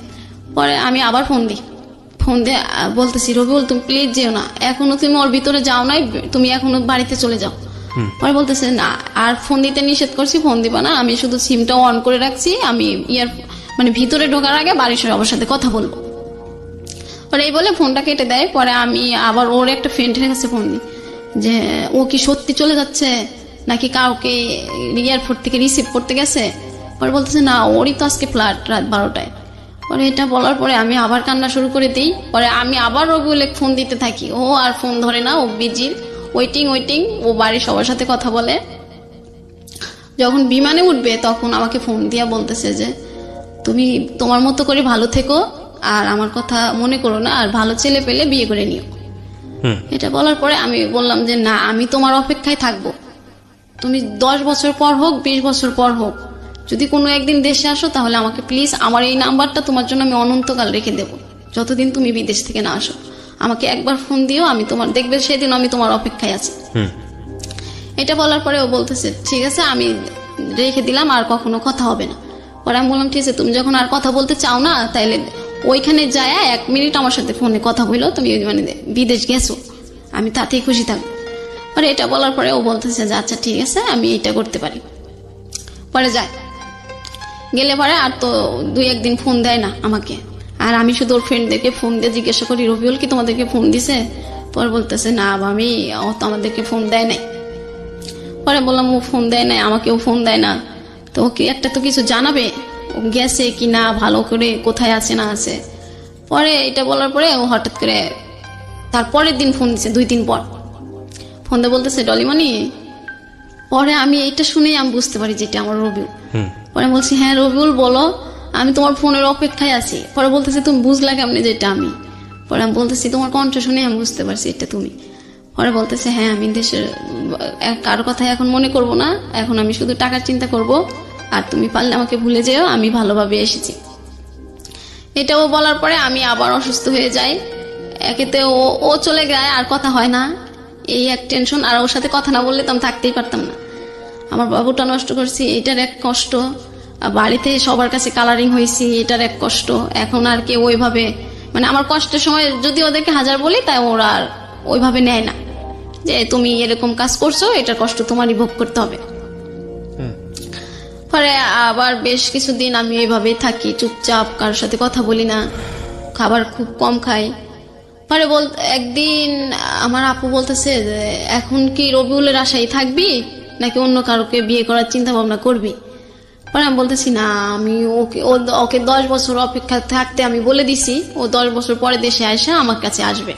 পরে ও বলছে এই কথা তো ও দেয় না, এটা তো তুমি দিছো, ওই ছেলে আর এসে তোমাকে কখনো যোগাযোগ করবে না। এটা বলার পরে আমার অফিস বন্ধ থাকে শুক্রবার, ও একদিন শুক্রবারে ফোন দিছে। ফোন দিয়ে বলতেছে কেমন আছো? পরে আমি বলতেছি হ্যাঁ ভালো আছি। পরে বলতেছে ভালো আছো? আমি বলছি তুমি কেমন আছো? বলতেছে হ্যাঁ ভালো আছি। পরে বলতেছে যে তুমি আমাকে ভুলে যেতে পারতেছো? পরে আমি বলছি যে এটা কি এত সহজে ভোলা যায়? তোমাকে তো আমি বলছি যে আমি তোমাকে কখনো ভুলতে পারবো না। পরে বলতেছে যে আমি কিন্তু তোমাকে অলরেডি ভুলে গেছি, এইখানে অনেক ইন্দোনেশিয়ার মেয়েরা আছে অনেক সুন্দরী, তোমার মতো আর কাক পাখি না, আর কাউকে কাক পাখি বলে ডাকতে হয় না আমার। পরে আমি বলছি ওদের মতো ফর্সা হইলে তাইলে আমাকে বিয়ে করতা? পরে বলতেছে চিন্তা ভাবনা করে দেখা যাইতো। পরে আমি বললাম এই তুমি তো তাহলে এটা আগে বললে আমি ফর্সা হয়ে যেতাম। পরে বলতেছে যে তাইলে তো তুমি আমাকে কখনো বলো নাই যে ফর্সা হওয়ার কোন সিস্টেম আছে। বাচ্চাটা কোথায় তখন? বাচ্চাটা তো আমি নষ্ট করছি। বাচ্চাটা যে নষ্ট করছেন এটা ও চেয়েছিল নষ্ট করার কথা, মানে আপনি নাকি আপনি নিজের সিদ্ধান্তে এটা করেছেন? ও তোমাকে মেনে নিচ্ছে না, তখন আমি আমার সিদ্ধান্তই নিই। আলটিমেটলি কোনো উপায় নেই। কি করেছিলেন বাচ্চাটা নষ্ট করতে? আমি ফার্মাসি থেকে নিজে নিজে ওষুধ খেয়েছেন নাকি নিজে নিজে ডাক্তারের সাথে গিয়েছেন কথা বলেছেন? না, ডাক্তারের কাছে তো আমার আপুই ওষুধ কিনে দিয়েছিল, আমি ওই ওষুধগুলো খাওয়ার পর তো আমি অসুস্থ হইলাম। রুমে সবাই আমাকে সেবা করতেছে আর শুধু বুঝাইতেছে। ওর সাথে কথাবার্তা বলছেন তারপর? হ্যাঁ, পরে রবিউলের সাথে আমার কথা হইতেছে। পরে বলতেছে যে শোনো আমার একটা বাইক থাকবে, একটা সুন্দরী বউ থাকবে, তাহলে সে বাইক চালানোর মজাটাই থাকবে, আর তুমি তো কাক, এই জন্য তোমাকে বিয়ে করাটা হয়নি। এবার আমি দেশে যে একটা সুন্দরী মেয়ে বিয়ে করবো। পরে আমি বলছি যে তোমাকে সুন্দরী মেয়ে বিয়ে করাইতেছি, আমি তো তোমার অপেক্ষায় থাকবো, তুমি দেশে এসে দেখবা আমি তোমার অপেক্ষায় আছি। আবার বলতেছে তুমি তো বুড়ি হয়ে যাবা, আমি তো তখন তোমাকে বিয়ে করবো না। পরে বলতেছে তুমিও তো বুড়া হয়ে যাবা। পরে বলতেছে যে ঠিক আছে আমার সাথে আর যদি তুমি কথা বলতে চাও তাইলে আমার ফ্রেন্ড হয়ে থাকতে পারো, আমার গার্লফ্রেন্ড হয়ে থাকতে পারবা না। এটা বলার পরে আমি বললাম কেন? আমি তো তোমাকে স্বপ্ন দেখছি তোমার বউ হব, আমি তোমার সাথে বৃদ্ধ হব, তুমি আজকে এই কথা বলতেছো কেন? পরে বলতেছে যে হ্যাঁ এটাতে যদি রাজি হও তাহলে আমি তোমার সাথে কথা বলবো, কন্টিনিউ। পরে আমি বললাম যে না, আমি এটাতে কোনোভাবেই রাজি হতে পারবো না, কারণ তুমি তখন অন্য একজনকে বিয়ে করবা, আমি তো এটা মেনে নিতে পারবো না। পরে বলতেছে আচ্ছা ঠিক আছে তাইলে রাখি। পরে এটা বলার পরে ওই দেশের নাম্বার আমি পেয়ে যাই। পরে আমি তো সবসময় ওকে ফোন দিতেই থাকি, ফোন দিলে হয়তো 100 বার ফোন দিলে একবার রিসিভ করে বলে কি ব্যাপার তুমি ফোন দিচ্ছ কেন, কিছু বলার আছে তোমার? পরে যদি আমি বলতাম হ্যাঁ আমার বলার আছে। আরেকবার যদি বলতেন ও কিসের পারমিশন চাচ্ছিল আপনার কাছ থেকে?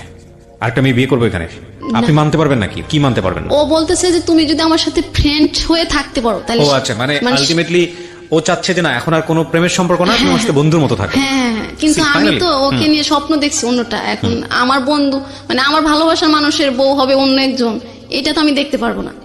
পরে বলতেছে এই শর্তে রাজি না হইলে তাইলে থাক, কথা বলার দরকার নেই। আচ্ছা, পরে এইগুলো ও ফোন কেটে দেয়, আমি তোর ওইখানকার নাম্বার পাই।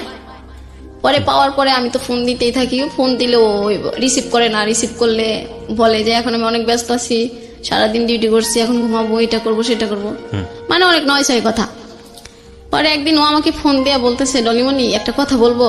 পরে আমি বলছি হ্যাঁ বলো। বলতেছে আজকে তুমি একদম সত্যি কথা বলবা। পরে আমি বলছি হ্যাঁ। পরে বলতেছে তুমি আমার সাথে এই নাটকটা না করলেই পারতা। পরে বলছি কোন নাটকটা? কয় হ্যাঁ তুমি ভেবে দেখো আমি দেশ ছাড়ছি তোমার অনেক কষ্ট নিয়ে। আমি বলছি কোন কথা বলতেছো তুমি?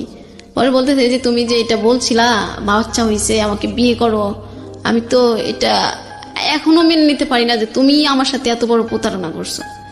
পরে বলছি কোনটা আমি প্রতারণা করলাম? পরে ভাই তুমি আমার সাথে মিথ্যে বললা কেন?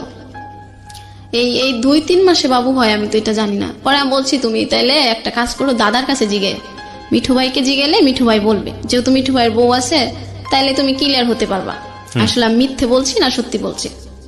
পরে বলতেছে 3 মাসে বাবু তুমি এটা বুঝতে পারো কেমনে? পরে আমি বলছি যে এটা বোঝা যায়, তুমি আমাকে বিশ্বাস না করলে তুমি দাদাকে। পরে বলতেছে ঠিক আছে তাহলে তুমি তোমার বাবার কসম দিয়ে বলতে পারবা? পরে আমি বলছি হ্যাঁ আমার মৃত বাবার কসম, এটা আমি সত্যি বলতেছি, এখনো বলি, আগেও বলি, পরেও বলবো। পরে বলতেছে আচ্ছা ঠিক আছে তাই রাখি। রাখি বলতে বলতে ও আবার একদিন ফোন দেয় বলতেছে যে আচ্ছা তুমি আমার জন্য কতদিন অপেক্ষা করতে পারবা?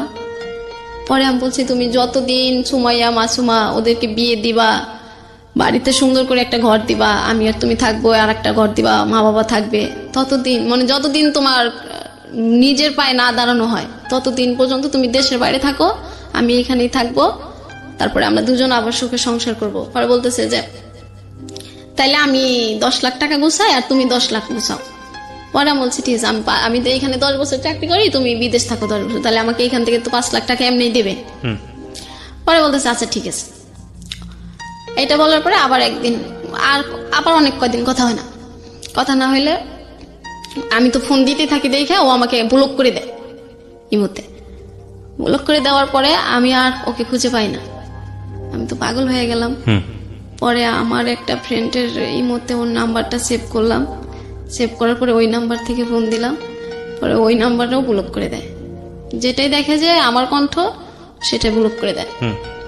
পরে ব্লক করে দিলে তো আর আমার ক্ষমতা নাই ওকে সারাক্ষণ ফোন দেওয়ার। আর ওই দেশের যে নাম্বারটা ছিল, পরে বলতেছে এই নাম্বারে যদি ফোন দাও তাহলে এই সিমটা আমি চেঞ্জ করে ফেলবো, তোমার ক্ষমতা নাই আমাকে খুঁজে বের করার। পরে আমি বললাম ঠিক আছে রবিউল, আমি আজকে বুঝতে পারলাম তুমি যে আমাকে কতটা ঘৃণা করো। আমি ফোন দিয়ে দেখে আমাকে তুমি ব্লক করে দিয়েছো, আমি ফোন দিয়ে অন্যজনের ফোন দিই তাকেও ব্লক করছো, আমি ফোন দেবো দেখে তুমি সিম চেঞ্জ করতে ফেলবা। ঠিক আছে সিম চেঞ্জ করার দরকার নেই, তুমি সিম রেখে দাও, আমি আর তোমার সাথে যোগাযোগ করবো না। পরে এটা বলার পরে আমি ওরকম আমি আর এখন কার সাথে বেশি কথা বলি না। ওই সময় কেউ কিছু জিজ্ঞাসা করলে হ্যাঁ না। আর তখন ও চলে যাওয়ার পরে অপূর্ব নাটক আমার বেস্ট সময় হয়ে যায়, মানে প্রত্যেক দিন অপূর্বর 4 থেকে 5টা নাটক আমি দেখতাম। অপূর্বর নাটক দেখতে দেখতে এক সময় আমি মানে ওকে ফোন দেওয়াটা ভুলে যাইতাম, মানে ওর ব্লক করা। তারপরে আমি দিনে একবার করে ফোন দিতাম যে যদি কোনোদিন ব্লকটা খুলে ফেলে। পরে একদিন ওই নিজে থেকে ফোন দিছে, ফোন দিয়ে বলতেছে কি করো? পরে বলতেছি তোমার আমি বলছিলাম যে তুমি যদি কখনো হারিয়ে যাও তাহলে অপূর্ব নাটক আমার সঙ্গী হয়ে যাবে। পরে বলতেছে ও অপূর্ব নাটক দেখো? পরে বলতেছি হ্যাঁ। পরে কইতেছে অপূর্বর একটা নাটক দেখো। পরে আমি বলছি কি নাটক? পরে কইতেছে যে উৎসর্গ ভালোবাসা। পরে আমি ওই নাটকটা বলছি আচ্ছা ঠিক আছে তোমার সাথে কথা শেষ হওয়ার পরে আমি নাটকটা দেখবো। পরে ওই নাটকটা দেখলাম, পরে বলতেছে নাটক শেষ হলে আমাকে আবার একটা ফোন দিবা। পরে আমি বলছি তুমি তো আমাকে ব্লক করছো, আমি কিভাবে ফোন দিব? পরে বলতেছে ঠিক আছে আমি ব্লক খুলছি, তুমি ফোন দিও। পরে আমি ফোন দিয়ে আমি তো মহা খুশি, সবার বলতেছি যে দেখো আমার রবিউল না আমার ব্লক খুলে দিছে। সবাই তো আমার কইতেছে কি পাগল, যে ছেলেটা এতবার অপমান করে সেই ছেলেটা আজকে ব্লক খুলে দিছে আর সে সবকিছু ভুলে গেছে। পরে আমি বলতেছি না আরে ওর হয়তো সমস্যা হয়েছিল এই জন্য ব্লক করে রাখছে। পরে বলতেছে যে ঠিক আছে, নাটকটা শেষ হলে আমাকে কিন্তু অবশ্যই ফোন দিবা। পরে বলছি যে আচ্ছা ঠিক আছে। পরে আমি নাটকটা শেষ করে ওকে ফোন দিই। ফোন দেওয়ার পরে বলতেছে এই নাটকটা কেমন লাগলো? পরে বলছি হ্যাঁ ভালো লাগছে। পরে বলতেছে আজকে থেকে অপূর্ব নাটক দেখা বাদ দিয়ে সিয়ামের নাটক দেখবা। পরে আমি বললাম আচ্ছা ঠিক আছে। পরে বলতেছে সিয়াম আমার ফেভারিট নায়ক, ওর নাটক দেখবা। পরে আমি বললাম আচ্ছা ঠিক আছে। পরে এই নাটকটা কথা বলার পরে ও একটা অপূর্বর গান দেয়। গান দেওয়ার পর আবার আমাকে ব্লক করে দেয়। পরে আমি বললাম যে কি ব্যাপার, এই মাত্র ভালো মানুষ কথা বললো আবার ব্লক করে দিল। পরে রুমে আমি কান্না করতেছি। পরে রুমে সবাই বলতেছে কি ব্যাপার রবিউল, না তুই কি বললি যে কেবল কি যেন দিছে, খুব খুশি। পরে আমি বলছি অপূর্বর একটা গান দিছে। পরে গানটা এরকম, তো আমার এখন ভালো থাকা আমার উপর নেই, তোমার মতো তুমি ভালো থেকো। পরে এই গানটা শোনার পর রুমে সবাই বলতেছে এবার তুই নিজে থেকে ওকে ব্লক করে দে, মন থেকে। আচ্ছা। পরে আমি বললাম না, আমি ওকে মন থেকে কখনোই ব্লক করতে পারবো না। পরে এইভাবে কান্নাকাটি করার পর রুমে সবাই বিরক্ত হয়ে যায় মানে আমার প্রতি। এই একটা ছেলেকে নিয়ে সারাক্ষণ, যে ছেলে তোমাকে চায় না, সেই ছেলে তোমাকে পাত্তাই দেয় না, তাও কেন তুমি সেই নতুন করে জীবনটা শুরু করো। আমিও চেষ্টা করতাম যে আচ্ছা রবিউলকে ভুলে থাকি, কিন্তু আমি কিছুতেই পারতাম না ভুলে থাকতে। পরে এরকম করতে করতে আমি সব, ও বলতো যে নামাজটা ঠিক মতো পড়ো। পরে আমি একদিন নামাজ পড়ে মানে বলতেছি যে হে আল্লাহ, তুমি কি আমাকে রবিউলের সাথে আর কখনো মিলে দেবে না আগের মতো। এরকম করতে করতে রুমে মনে হয় ওই দিন সারা রাত চলে গেছে, আমি ওইভাবেই আছি একই অবস্থায়। পরে একদিন আমার ফোনটা আমি আর কাছে রাখি না, যেহেতু আমার রবিউলই নাই, আমার ফোনের আর দরকার নেই। পরে ফোনটা আমি দিয়ে দিই একটা মেয়ের কাছে। ও বলতেছে ঠিক আছে ফোনটা আজকে একটু আমার কাছে দাও, আমার ফোনে চার্জ নাই, তোমার ফোনে সিম ভরে রাখবো, তোমার ফোনে তো 2টা ফোন সিম ভরা যায়। পরে দেখি যে বিদেশ থেকে ফোন আইছে। ওই মেয়ে আর রিসিভ করে নাই, আমার ফোন ও রিসিভ করবে কি না কি বলবে। পরে আমাকে বলতেছে কালকে রাত্রে না তোমাকে একটা ছেলে ফোন দিছিল বারবার, ধরি না। বলছি ভালো হয়েছে, ছেলে মানুষের কথা আর বইলো না, ধরো নাই, ভালো করছে। পরে আমি লুডো খেলতেছি মনে হয় আমার ফ্রেন্ডদের সাথে, আর আমি সবসময় লুডো খেলতাম টাকা দিয়ে, আমি কখনো হারতাম না। আচ্ছা। আমি শুধু একবার, এটাও একটা ভালো অভ্যাস না, যাই হোক। হ্যাঁ বলেন। হ্যাঁ। পরে দেখি আমার ফোনটা বাজতেছে। পরে আমাকে আমার রুমমেট বলতেছে জলেবু তোমার ফোন বাজে, যাও ফোনটা রিসিভ করো, নাহলে তোমার মনটা খেলার ভিতর থাকবে না। পরে আমি বলছি না রে, যার ফোনের অপেক্ষায় থাকি সেই ফোন দেয় না, আর ঘোড়ার ফোন বেজে কি হবে। পরে ওই মেয়ে বলতেছে ঠিক আছে, আমি ধইরা যদি কোনো অপরিচিত ছেলে হয় তাইলে কিন্তু আমি প্রেম করা শুরু করবো। পরে বলছে ঠিক আছে যা। পরে ও ফোন ধরছে। পরে রবিউল বলতেছে যে আমি রবিউল, এখানে কি ডলিমনি আছে? পরে ওরা বলতেছে আল্লাহ জলেবু তোমার ফোন রবিউল। পরে আমি তো ফোনটা রিসিভ করে মানে কি বলবো ওকে, মহা খুশি। পরে বলতেছি রবিউল তুমি এতদিন পর আমাকে ফোন দিলা? পরে বলতেছে হ্যাঁ, মাঝে মাঝে মনে পড়লে ফোন দেবো, আমি বলছি না, যখন আমার কথা বলতে ইচ্ছা করবে তখন কথা বলবো, আমি তো তোমাকে না করি নাই কথা বলতে। পরে আমি বলছি আচ্ছা রবিউল তোমার ইচ্ছা করলে তুমি কথা বলবা, আর আমার যখন ইচ্ছে করে তখন আমি তোমার ফোনে ফোন দিলে যে আমার ব্লগটা এটা দেখতে হয়, তাহলে কেমন না বলো? পরে বলতেছে এই জন্য তো তোমার সাথে আমি কথা বলি না, আমি যখন কথা বলবো তখন কথা বলবা, এর বেশি কথা বলবা না। পরে আমি বলছি আচ্ছা ঠিক আছে কথা বলো। পরে বলতেছে যে আমি তো তোমার ওইটাতে ব্লক করে দিয়েছি, এখন আমি নতুনই খুলছি ইমো, তাইলে তোমার ইমো নাম্বারটা আমাকে দাও, আমি তো তোমার ইমো নাম্বারটা পাচ্ছি না। পরে আমি আমার সাথে সাথে আমার ইমো নাম্বারটা দিয়ে দিই। পরে ও আর ওই দিন ফোন দেয় না, পরের দিন ফোন দিছে। আর ও আমার ইমো নাম্বারটা নেওয়ার পরে আমি ডাটাটা অন করে ডাকতাম যে কখন না কখন ফোন দিয়ে যদি না পায়। পরে ফোন দিয়ে বলতেছে যে আচ্ছা ডলিমনি, বলছি হ্যাঁ বলো। কয় তুমি কি এখন নতুন প্রেম করো? বলছি কেন? কয় না আমি তো তোমার সাথে কথা বলি না, তাইলে তুমি কিভাবে আছো? পরে বলছি হ্যাঁ প্রেম করি। কয় কার সাথে? আমি তোমার ফ্রেন্ডের সাথে। কয় আমার তো কোনো ফ্রেন্ড তোমার সাথে প্রেম করবে না। পরে বললাম কেন? কয় সবাই জানে তোমার সাথে আমার কি কি হয়েছে, আর ওরা কি জেনে শুনে তোমার সাথে প্রেম করবে? পরে বললাম যে তাইলে তো তুমি জানোই আমি আর তোমাকে ছাড়া কাউকে ভালোবাসবো না। পরে বলতেছে যে তুমি আমাকে এখনো ভুলতে পারো না, আমি তো বলছি তোমাকে আমি বিয়ে করবো না, তাহলে তুমি ভুলে যাও না কেন? নতুন একটা বিয়ে করো, নতুন বিয়ে করো, আমি তোমাকে অনেক গিফট পাঠাবো, তোমার বাচ্চার জন্য অগ্রিম গিফট পাঠাবো, পরে বলতেছে আচ্ছা আমি যদি গিফট হিসাবে একটা জিনিস চাই দিবা? পরে বলতেছে হ্যাঁ দেবো, বলো। পরে আমি বলছি তাহলে আমি তোমাকেই চাই। পরে বলতেছে এই কথা বললে আর কখনো ফোন দেবো না, ব্লক করে দেবো আবার। পরে বললাম যে তুমি বারবার এই ব্লকের ভয় দেখাও কেন? পরে বলতেছে তুমি আমাকে চাও কেন? আমাকে চাও না তাইলে তো আর তোমার সাথে আমি এরকম করি না, তুমি আমার বন্ধু হয়ে থাকো। পরে আমি বলছি যে তুমি যেহেতু আমাকে চাও না তাহলে বন্ধু চাও কেন? পরে বলতেছে তুমি অনেক ভালো একটা মেয়ে, আমি তোমাকে কখনো ভুলতে পারবো না। আমি বলছি কেন? কয় তুমি যে অনেক ভালো একটা মেয়ে এর জন্য ভুলতে পারবো না। পরে বললাম যে আমি যদি অনেক ভালো মেয়ে হই তাহলে তুমি আমার সাথে থাকতে চাও না কেন? পরে বলছে না আমি থাকতে পারবো না, আমি কারণ দেশে যাইতে পারবো না, আমি তোমাকে বিয়ে করতে পারবো না, আমি দেশে যাব কোন না কোন কালে, তার কোনো ঠিক ঠিকানা নাই, এতদিন তো তুমি আমার অপেক্ষায় থাকতে পারবা না। পরে বলছে তুমি এটা বলো কেন? আমি তো থাকতে পারবো, আমি তো জানি তোমার জন্য আমি কি করতে পারবো না পারবো। পরে বলতেছে এরকম মুখে অনেক কিছু বলা যায়, আসলে বাস্তবটা এত সহজ না। পরে আমি বলছি ঠিক আছে তাইলে আমি, তুমি যেহেতু আমাকে চাওই না তাইলে আজকের থেকে তোমার ব্লক করতে হবে না, আমি এমনিতেই তোমাকে ফোন দেবো না, তুমি আর আমাকে ফোন দিয়ে মাঝে মাঝে ফোন দিয়ে এলোমেলো করে দিও না। যদি আমার কাছে ফিরে আসতে চাও কোনোদিন আমি সেই দিনকেই তোমাকে নেব, কিন্তু এই যে তুমি বন্ধু হবা, এটা হবা সেটা হবা এরকম ফোন দিয়ে এরকম কথা বললো না। দরকার নেই, রাইট? হ্যাঁ, কারণ আমি একটু নিজেকে যখনই গুছিয়ে নেই তখনই আবার এসে এলোমেলো করে দাও। তুমি তখনই আমাকে এলোমেলো করে দাও। আমি তারপরে আবার 2-3 সপ্তাহ তোমাকে মানে তোমার মানে মাথা থেকে তোমাকে আর বের করতে পারি না। রাইট। যখনই একটু বের করি আবার তুমি এলোমেলো করে দাও। তাইলে এরকম করার চেয়ে একবারে চলে যাওয়াই ভালো।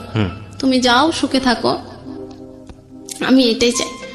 পরে বলতেছে আচ্ছা ঠিক আছে তাহলে আর আমাদের কথা হবে না। পরে বলতেছে যে বাবার অসুখ, একদিন ফোন দিয়ে বলতেছে বাবার অসুখ, বাড়িতে টাকা দিতে পারি না। পরে আমি বললাম যে ঠিক আছে তাহলে আমার কাছ থেকে টাকা নাও, নিয়ে তুমি করো, বাড়িতে দিয়ে দাও। পরে বলতেছে না তোমার কাছ থেকে টাকা নেওয়া যাবে না, এমনি তুমি আমার কাছে, আমি তোমার কাছে অনেক ঋণ। পরে বলতেছি না আমার কাছে তুমি কোনো ঋণ নি নাই। পরে বলতেছে যে এই জন্যই তোমাকে আমি আমার বন্ধু করে রাখতে চাই, তুমি কেন বোঝো না? পরে বলছি না আমি এর জন্যই তোমাকে চাই আমার করে, তুমি কেন বোঝো না?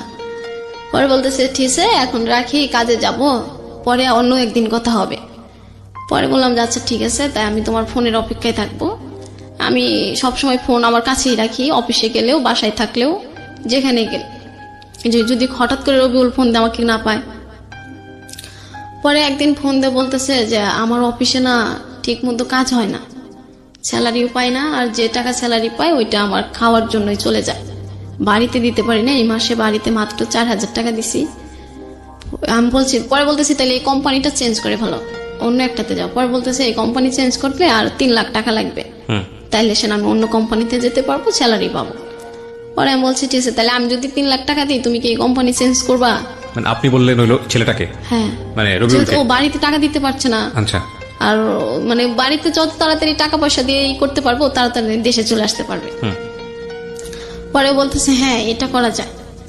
পরে আমি বলছি ঠিক আছে তুমি যদি অন্য কোম্পানিতে যাও তাহলে আমাকে জানাও, আমি টাকা পাঠিয়ে দেবো।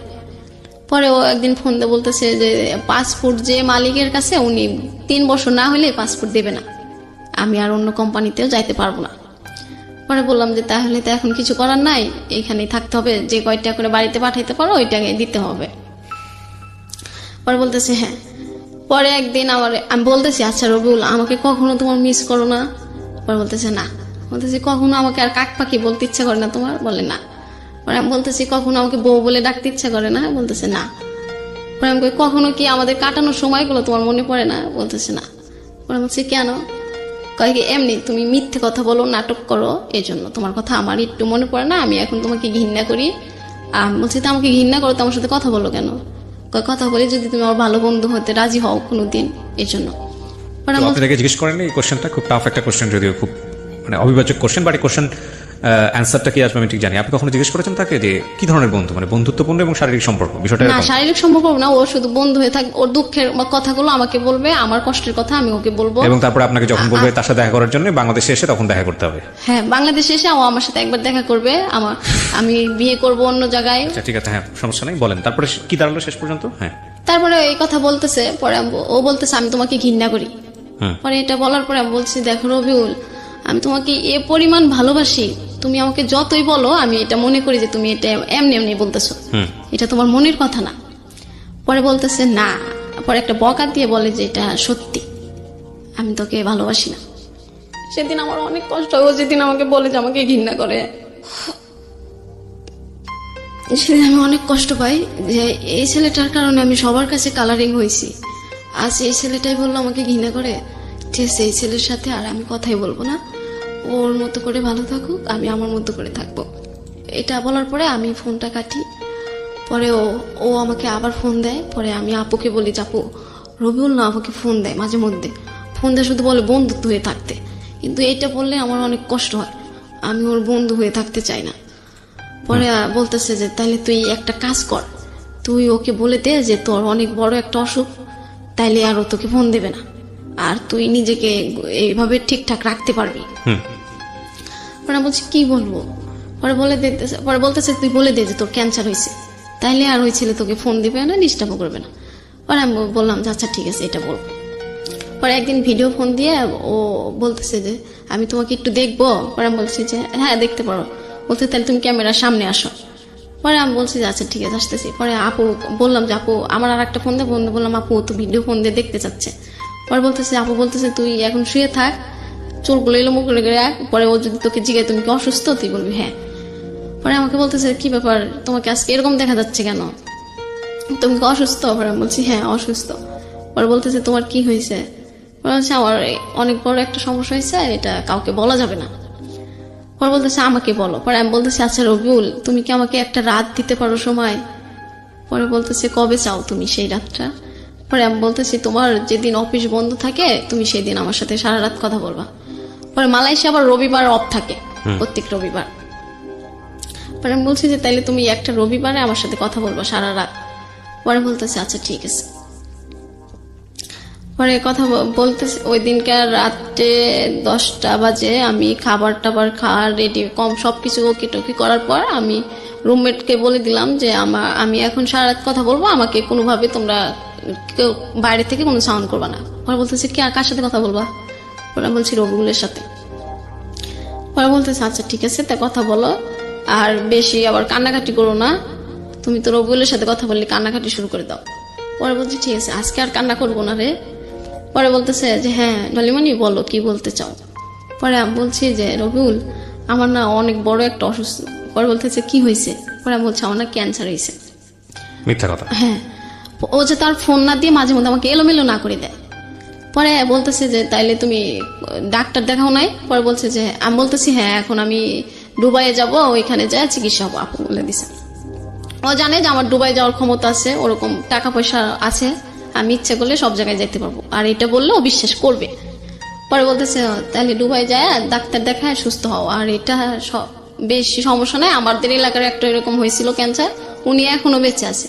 বোকা মেয়ে তুমি কান্না করো কেন? আমি তো কান্না করতেছি ওর সাথে আমার শেষ কথা, কিন্তু ও তো বুঝতে পারতেছে না।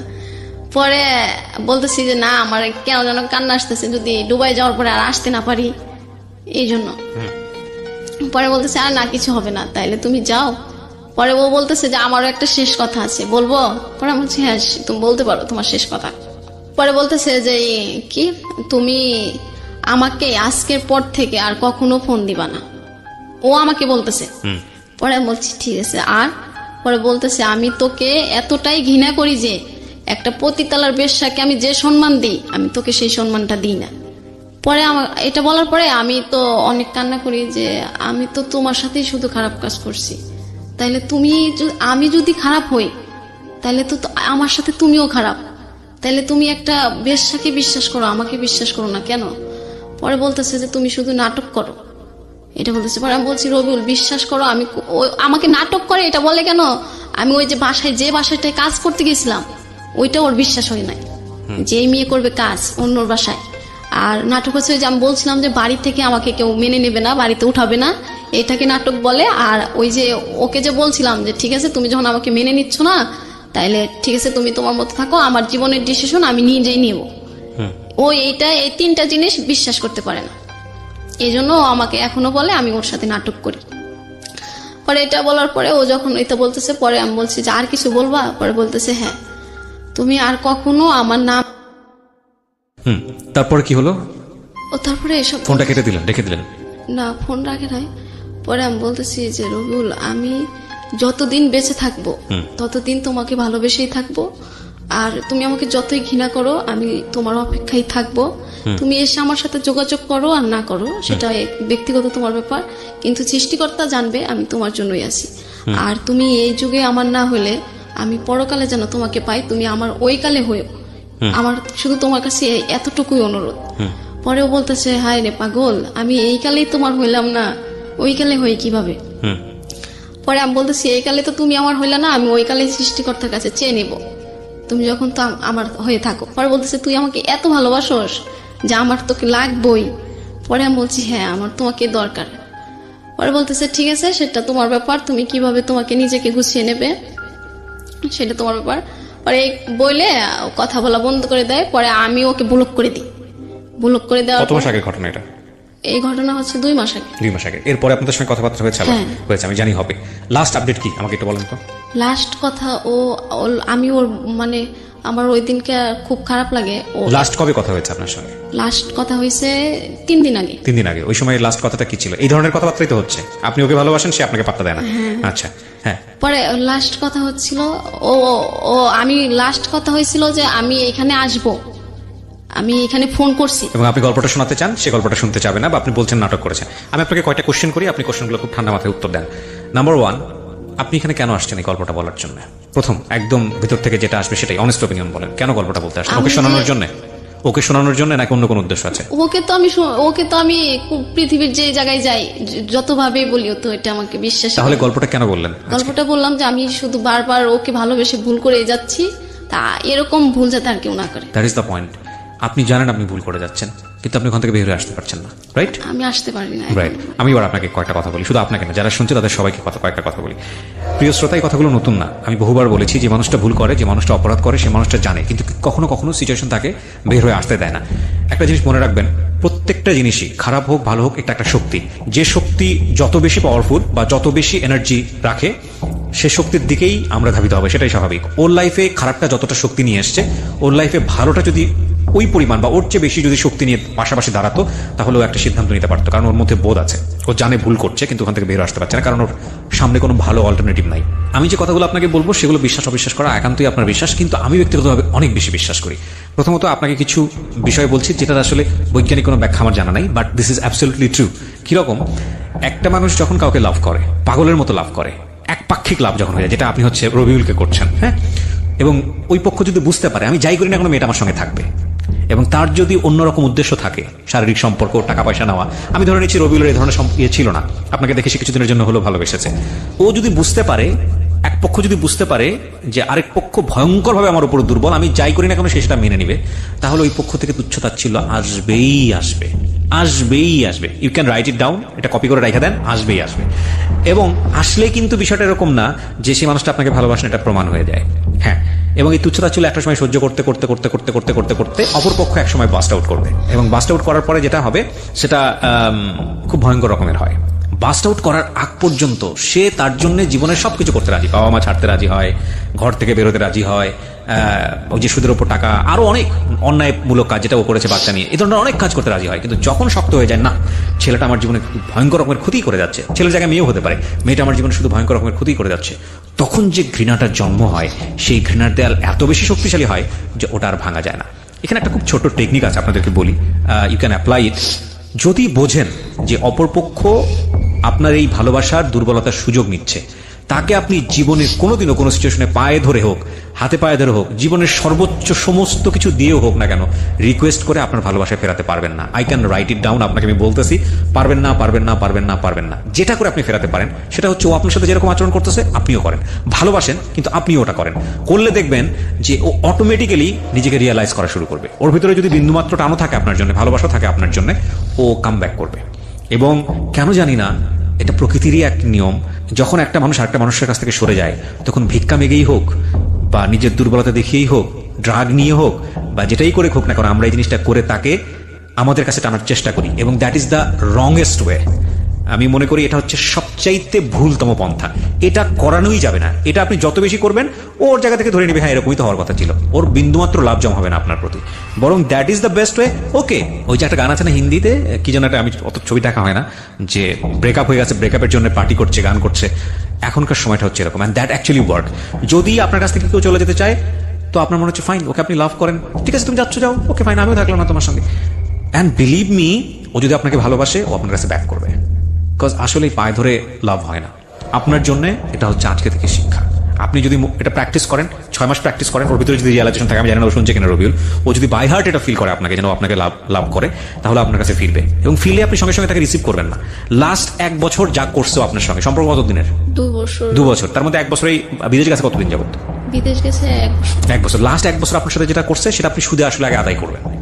না, আমি একটু শেষ করি।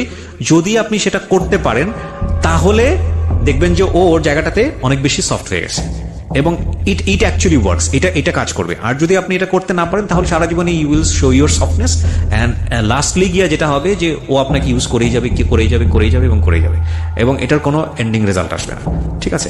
আর আজকের এই গল্পের একটা চমৎকার জায়গায় এসে আমি আপনাকে সম্মান করি বলছি কথাটা। আমরা যখন ভুল করি তখন আমরা জানি, কিন্তু ওই ভুলের সামনে কিছু কিছু ইমোশন, কিছু কিছু ভয়ঙ্কর রকমের ফিলিংস এত বেশি বাধা হয়ে দাঁড়ায় যে আলটিমেটলি ভুলটা করছি ওই সেন্সটা মাথায় থাকে না। আপনি যখন বাচ্চাটা কনসিভ করেছেন তখন আপনি জানতেন যে আপনি ভুল করছেন, আপনি যখন ওর সঙ্গে শারীরিকভাবে মেলামেশা করেছেন তখন আপনি জানতেন আপনি ভুল করছেন, এটা একটা অপরাধ। বাচ্চাটা কনসিভ করার পর বাচ্চাটাকে যখন মেরে ফেললেন পেটের মধ্যে তখনও আপনি জানেন অপরাধ, তারপরও আপনি ওর কাছ থেকে সরে আসতে পারেন নাই, কারণ ওর প্রতি আপনার একটা অন্ধ ফিলিংস আছে। অন্ধ ফিলিংস নিয়ে সারা জীবন রান করা যায় না, অন্ধ ফিলিংস সারা জীবন থাকে না। এবং যারা যখন অন্ধ ফিলিংসে থাকে তখন এটা এই কথাটা বিশ্বাস করে না, যখন জীবন থেকে চলে যায় অন্ধ ফিলিংসটা হঠাৎ করে একদিন কিংবা ধীরে ধীরে ক্ষয়ে যায়, তখন বোঝা আরে জীবনে কত বোকা ছিলাম, ভয়ঙ্কর রকমের বোকা ছিলাম। পৃথিবীতে একটা কাপলও নাই বা হিস্ট্রিতেও নাই প্রেমের সম্পর্ক হয়েছে, একটা পরিণতিতে গিয়েছে বিয়ের পরে, ঠিক আছে ফাইন, এবং যেই ধরনের ভালোবাসা নিয়ে তাদের মধ্যে সম্পর্কটা তৈরি হয়েছে, আকর্ষণ তৈরি হয়েছে, সেই সম্পর্কটা সারাটা জীবন বা সেই আকর্ষণটা সারা জীবন ছিল। এটা মানুষের পক্ষে সম্ভবই না, কোনোভাবেই সম্ভব না। একটা সার্টেন পিরিয়ডের জন্য এই ফিলিংসটা থাকে, এই ফিলিংসটা ধীরে ধীরে ক্ষয় হয়ে যায়, অন্যদিকে ডাইভার্ট হয়ে যায়, বিয়ের পরে সেটা রেসপন্সিবিলিটির দিকে চলে যায়, অন্যদিকে চলে যায়।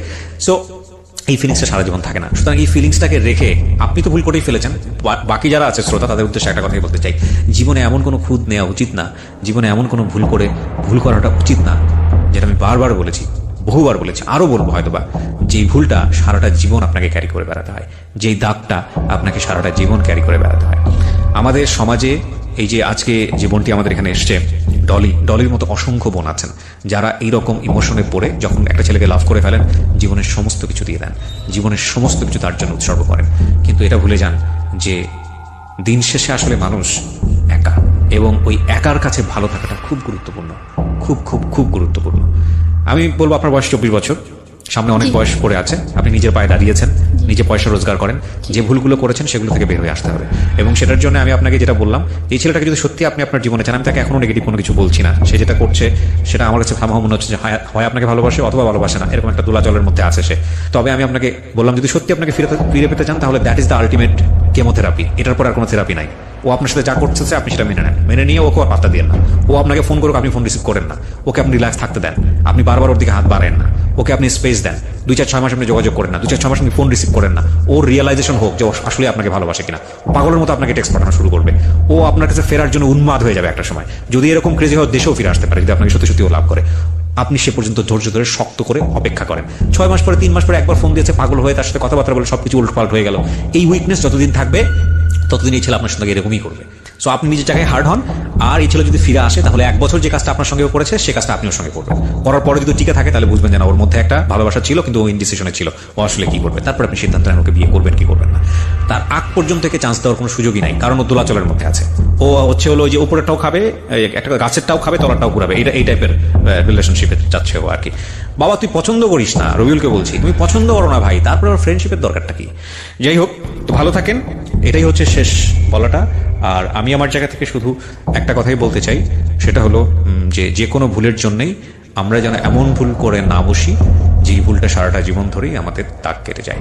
আজকে যে সাহসটা উনি দেখালেন আমাদের এই বোনটি ডলি, তার দিকে আঙুল তোলা আমাদের উদ্দেশ্য নয়, কিন্তু আমরা আমাদের জায়গাটা থেকে যাতে করে ডলির মতো ভুল না করি সেজন্য আজকের এই গল্পটা আমাদের পাথেয় হোক। অনেক ধন্যবাদ। সিক্রেটস আজকে এখানেই শেষ করছি।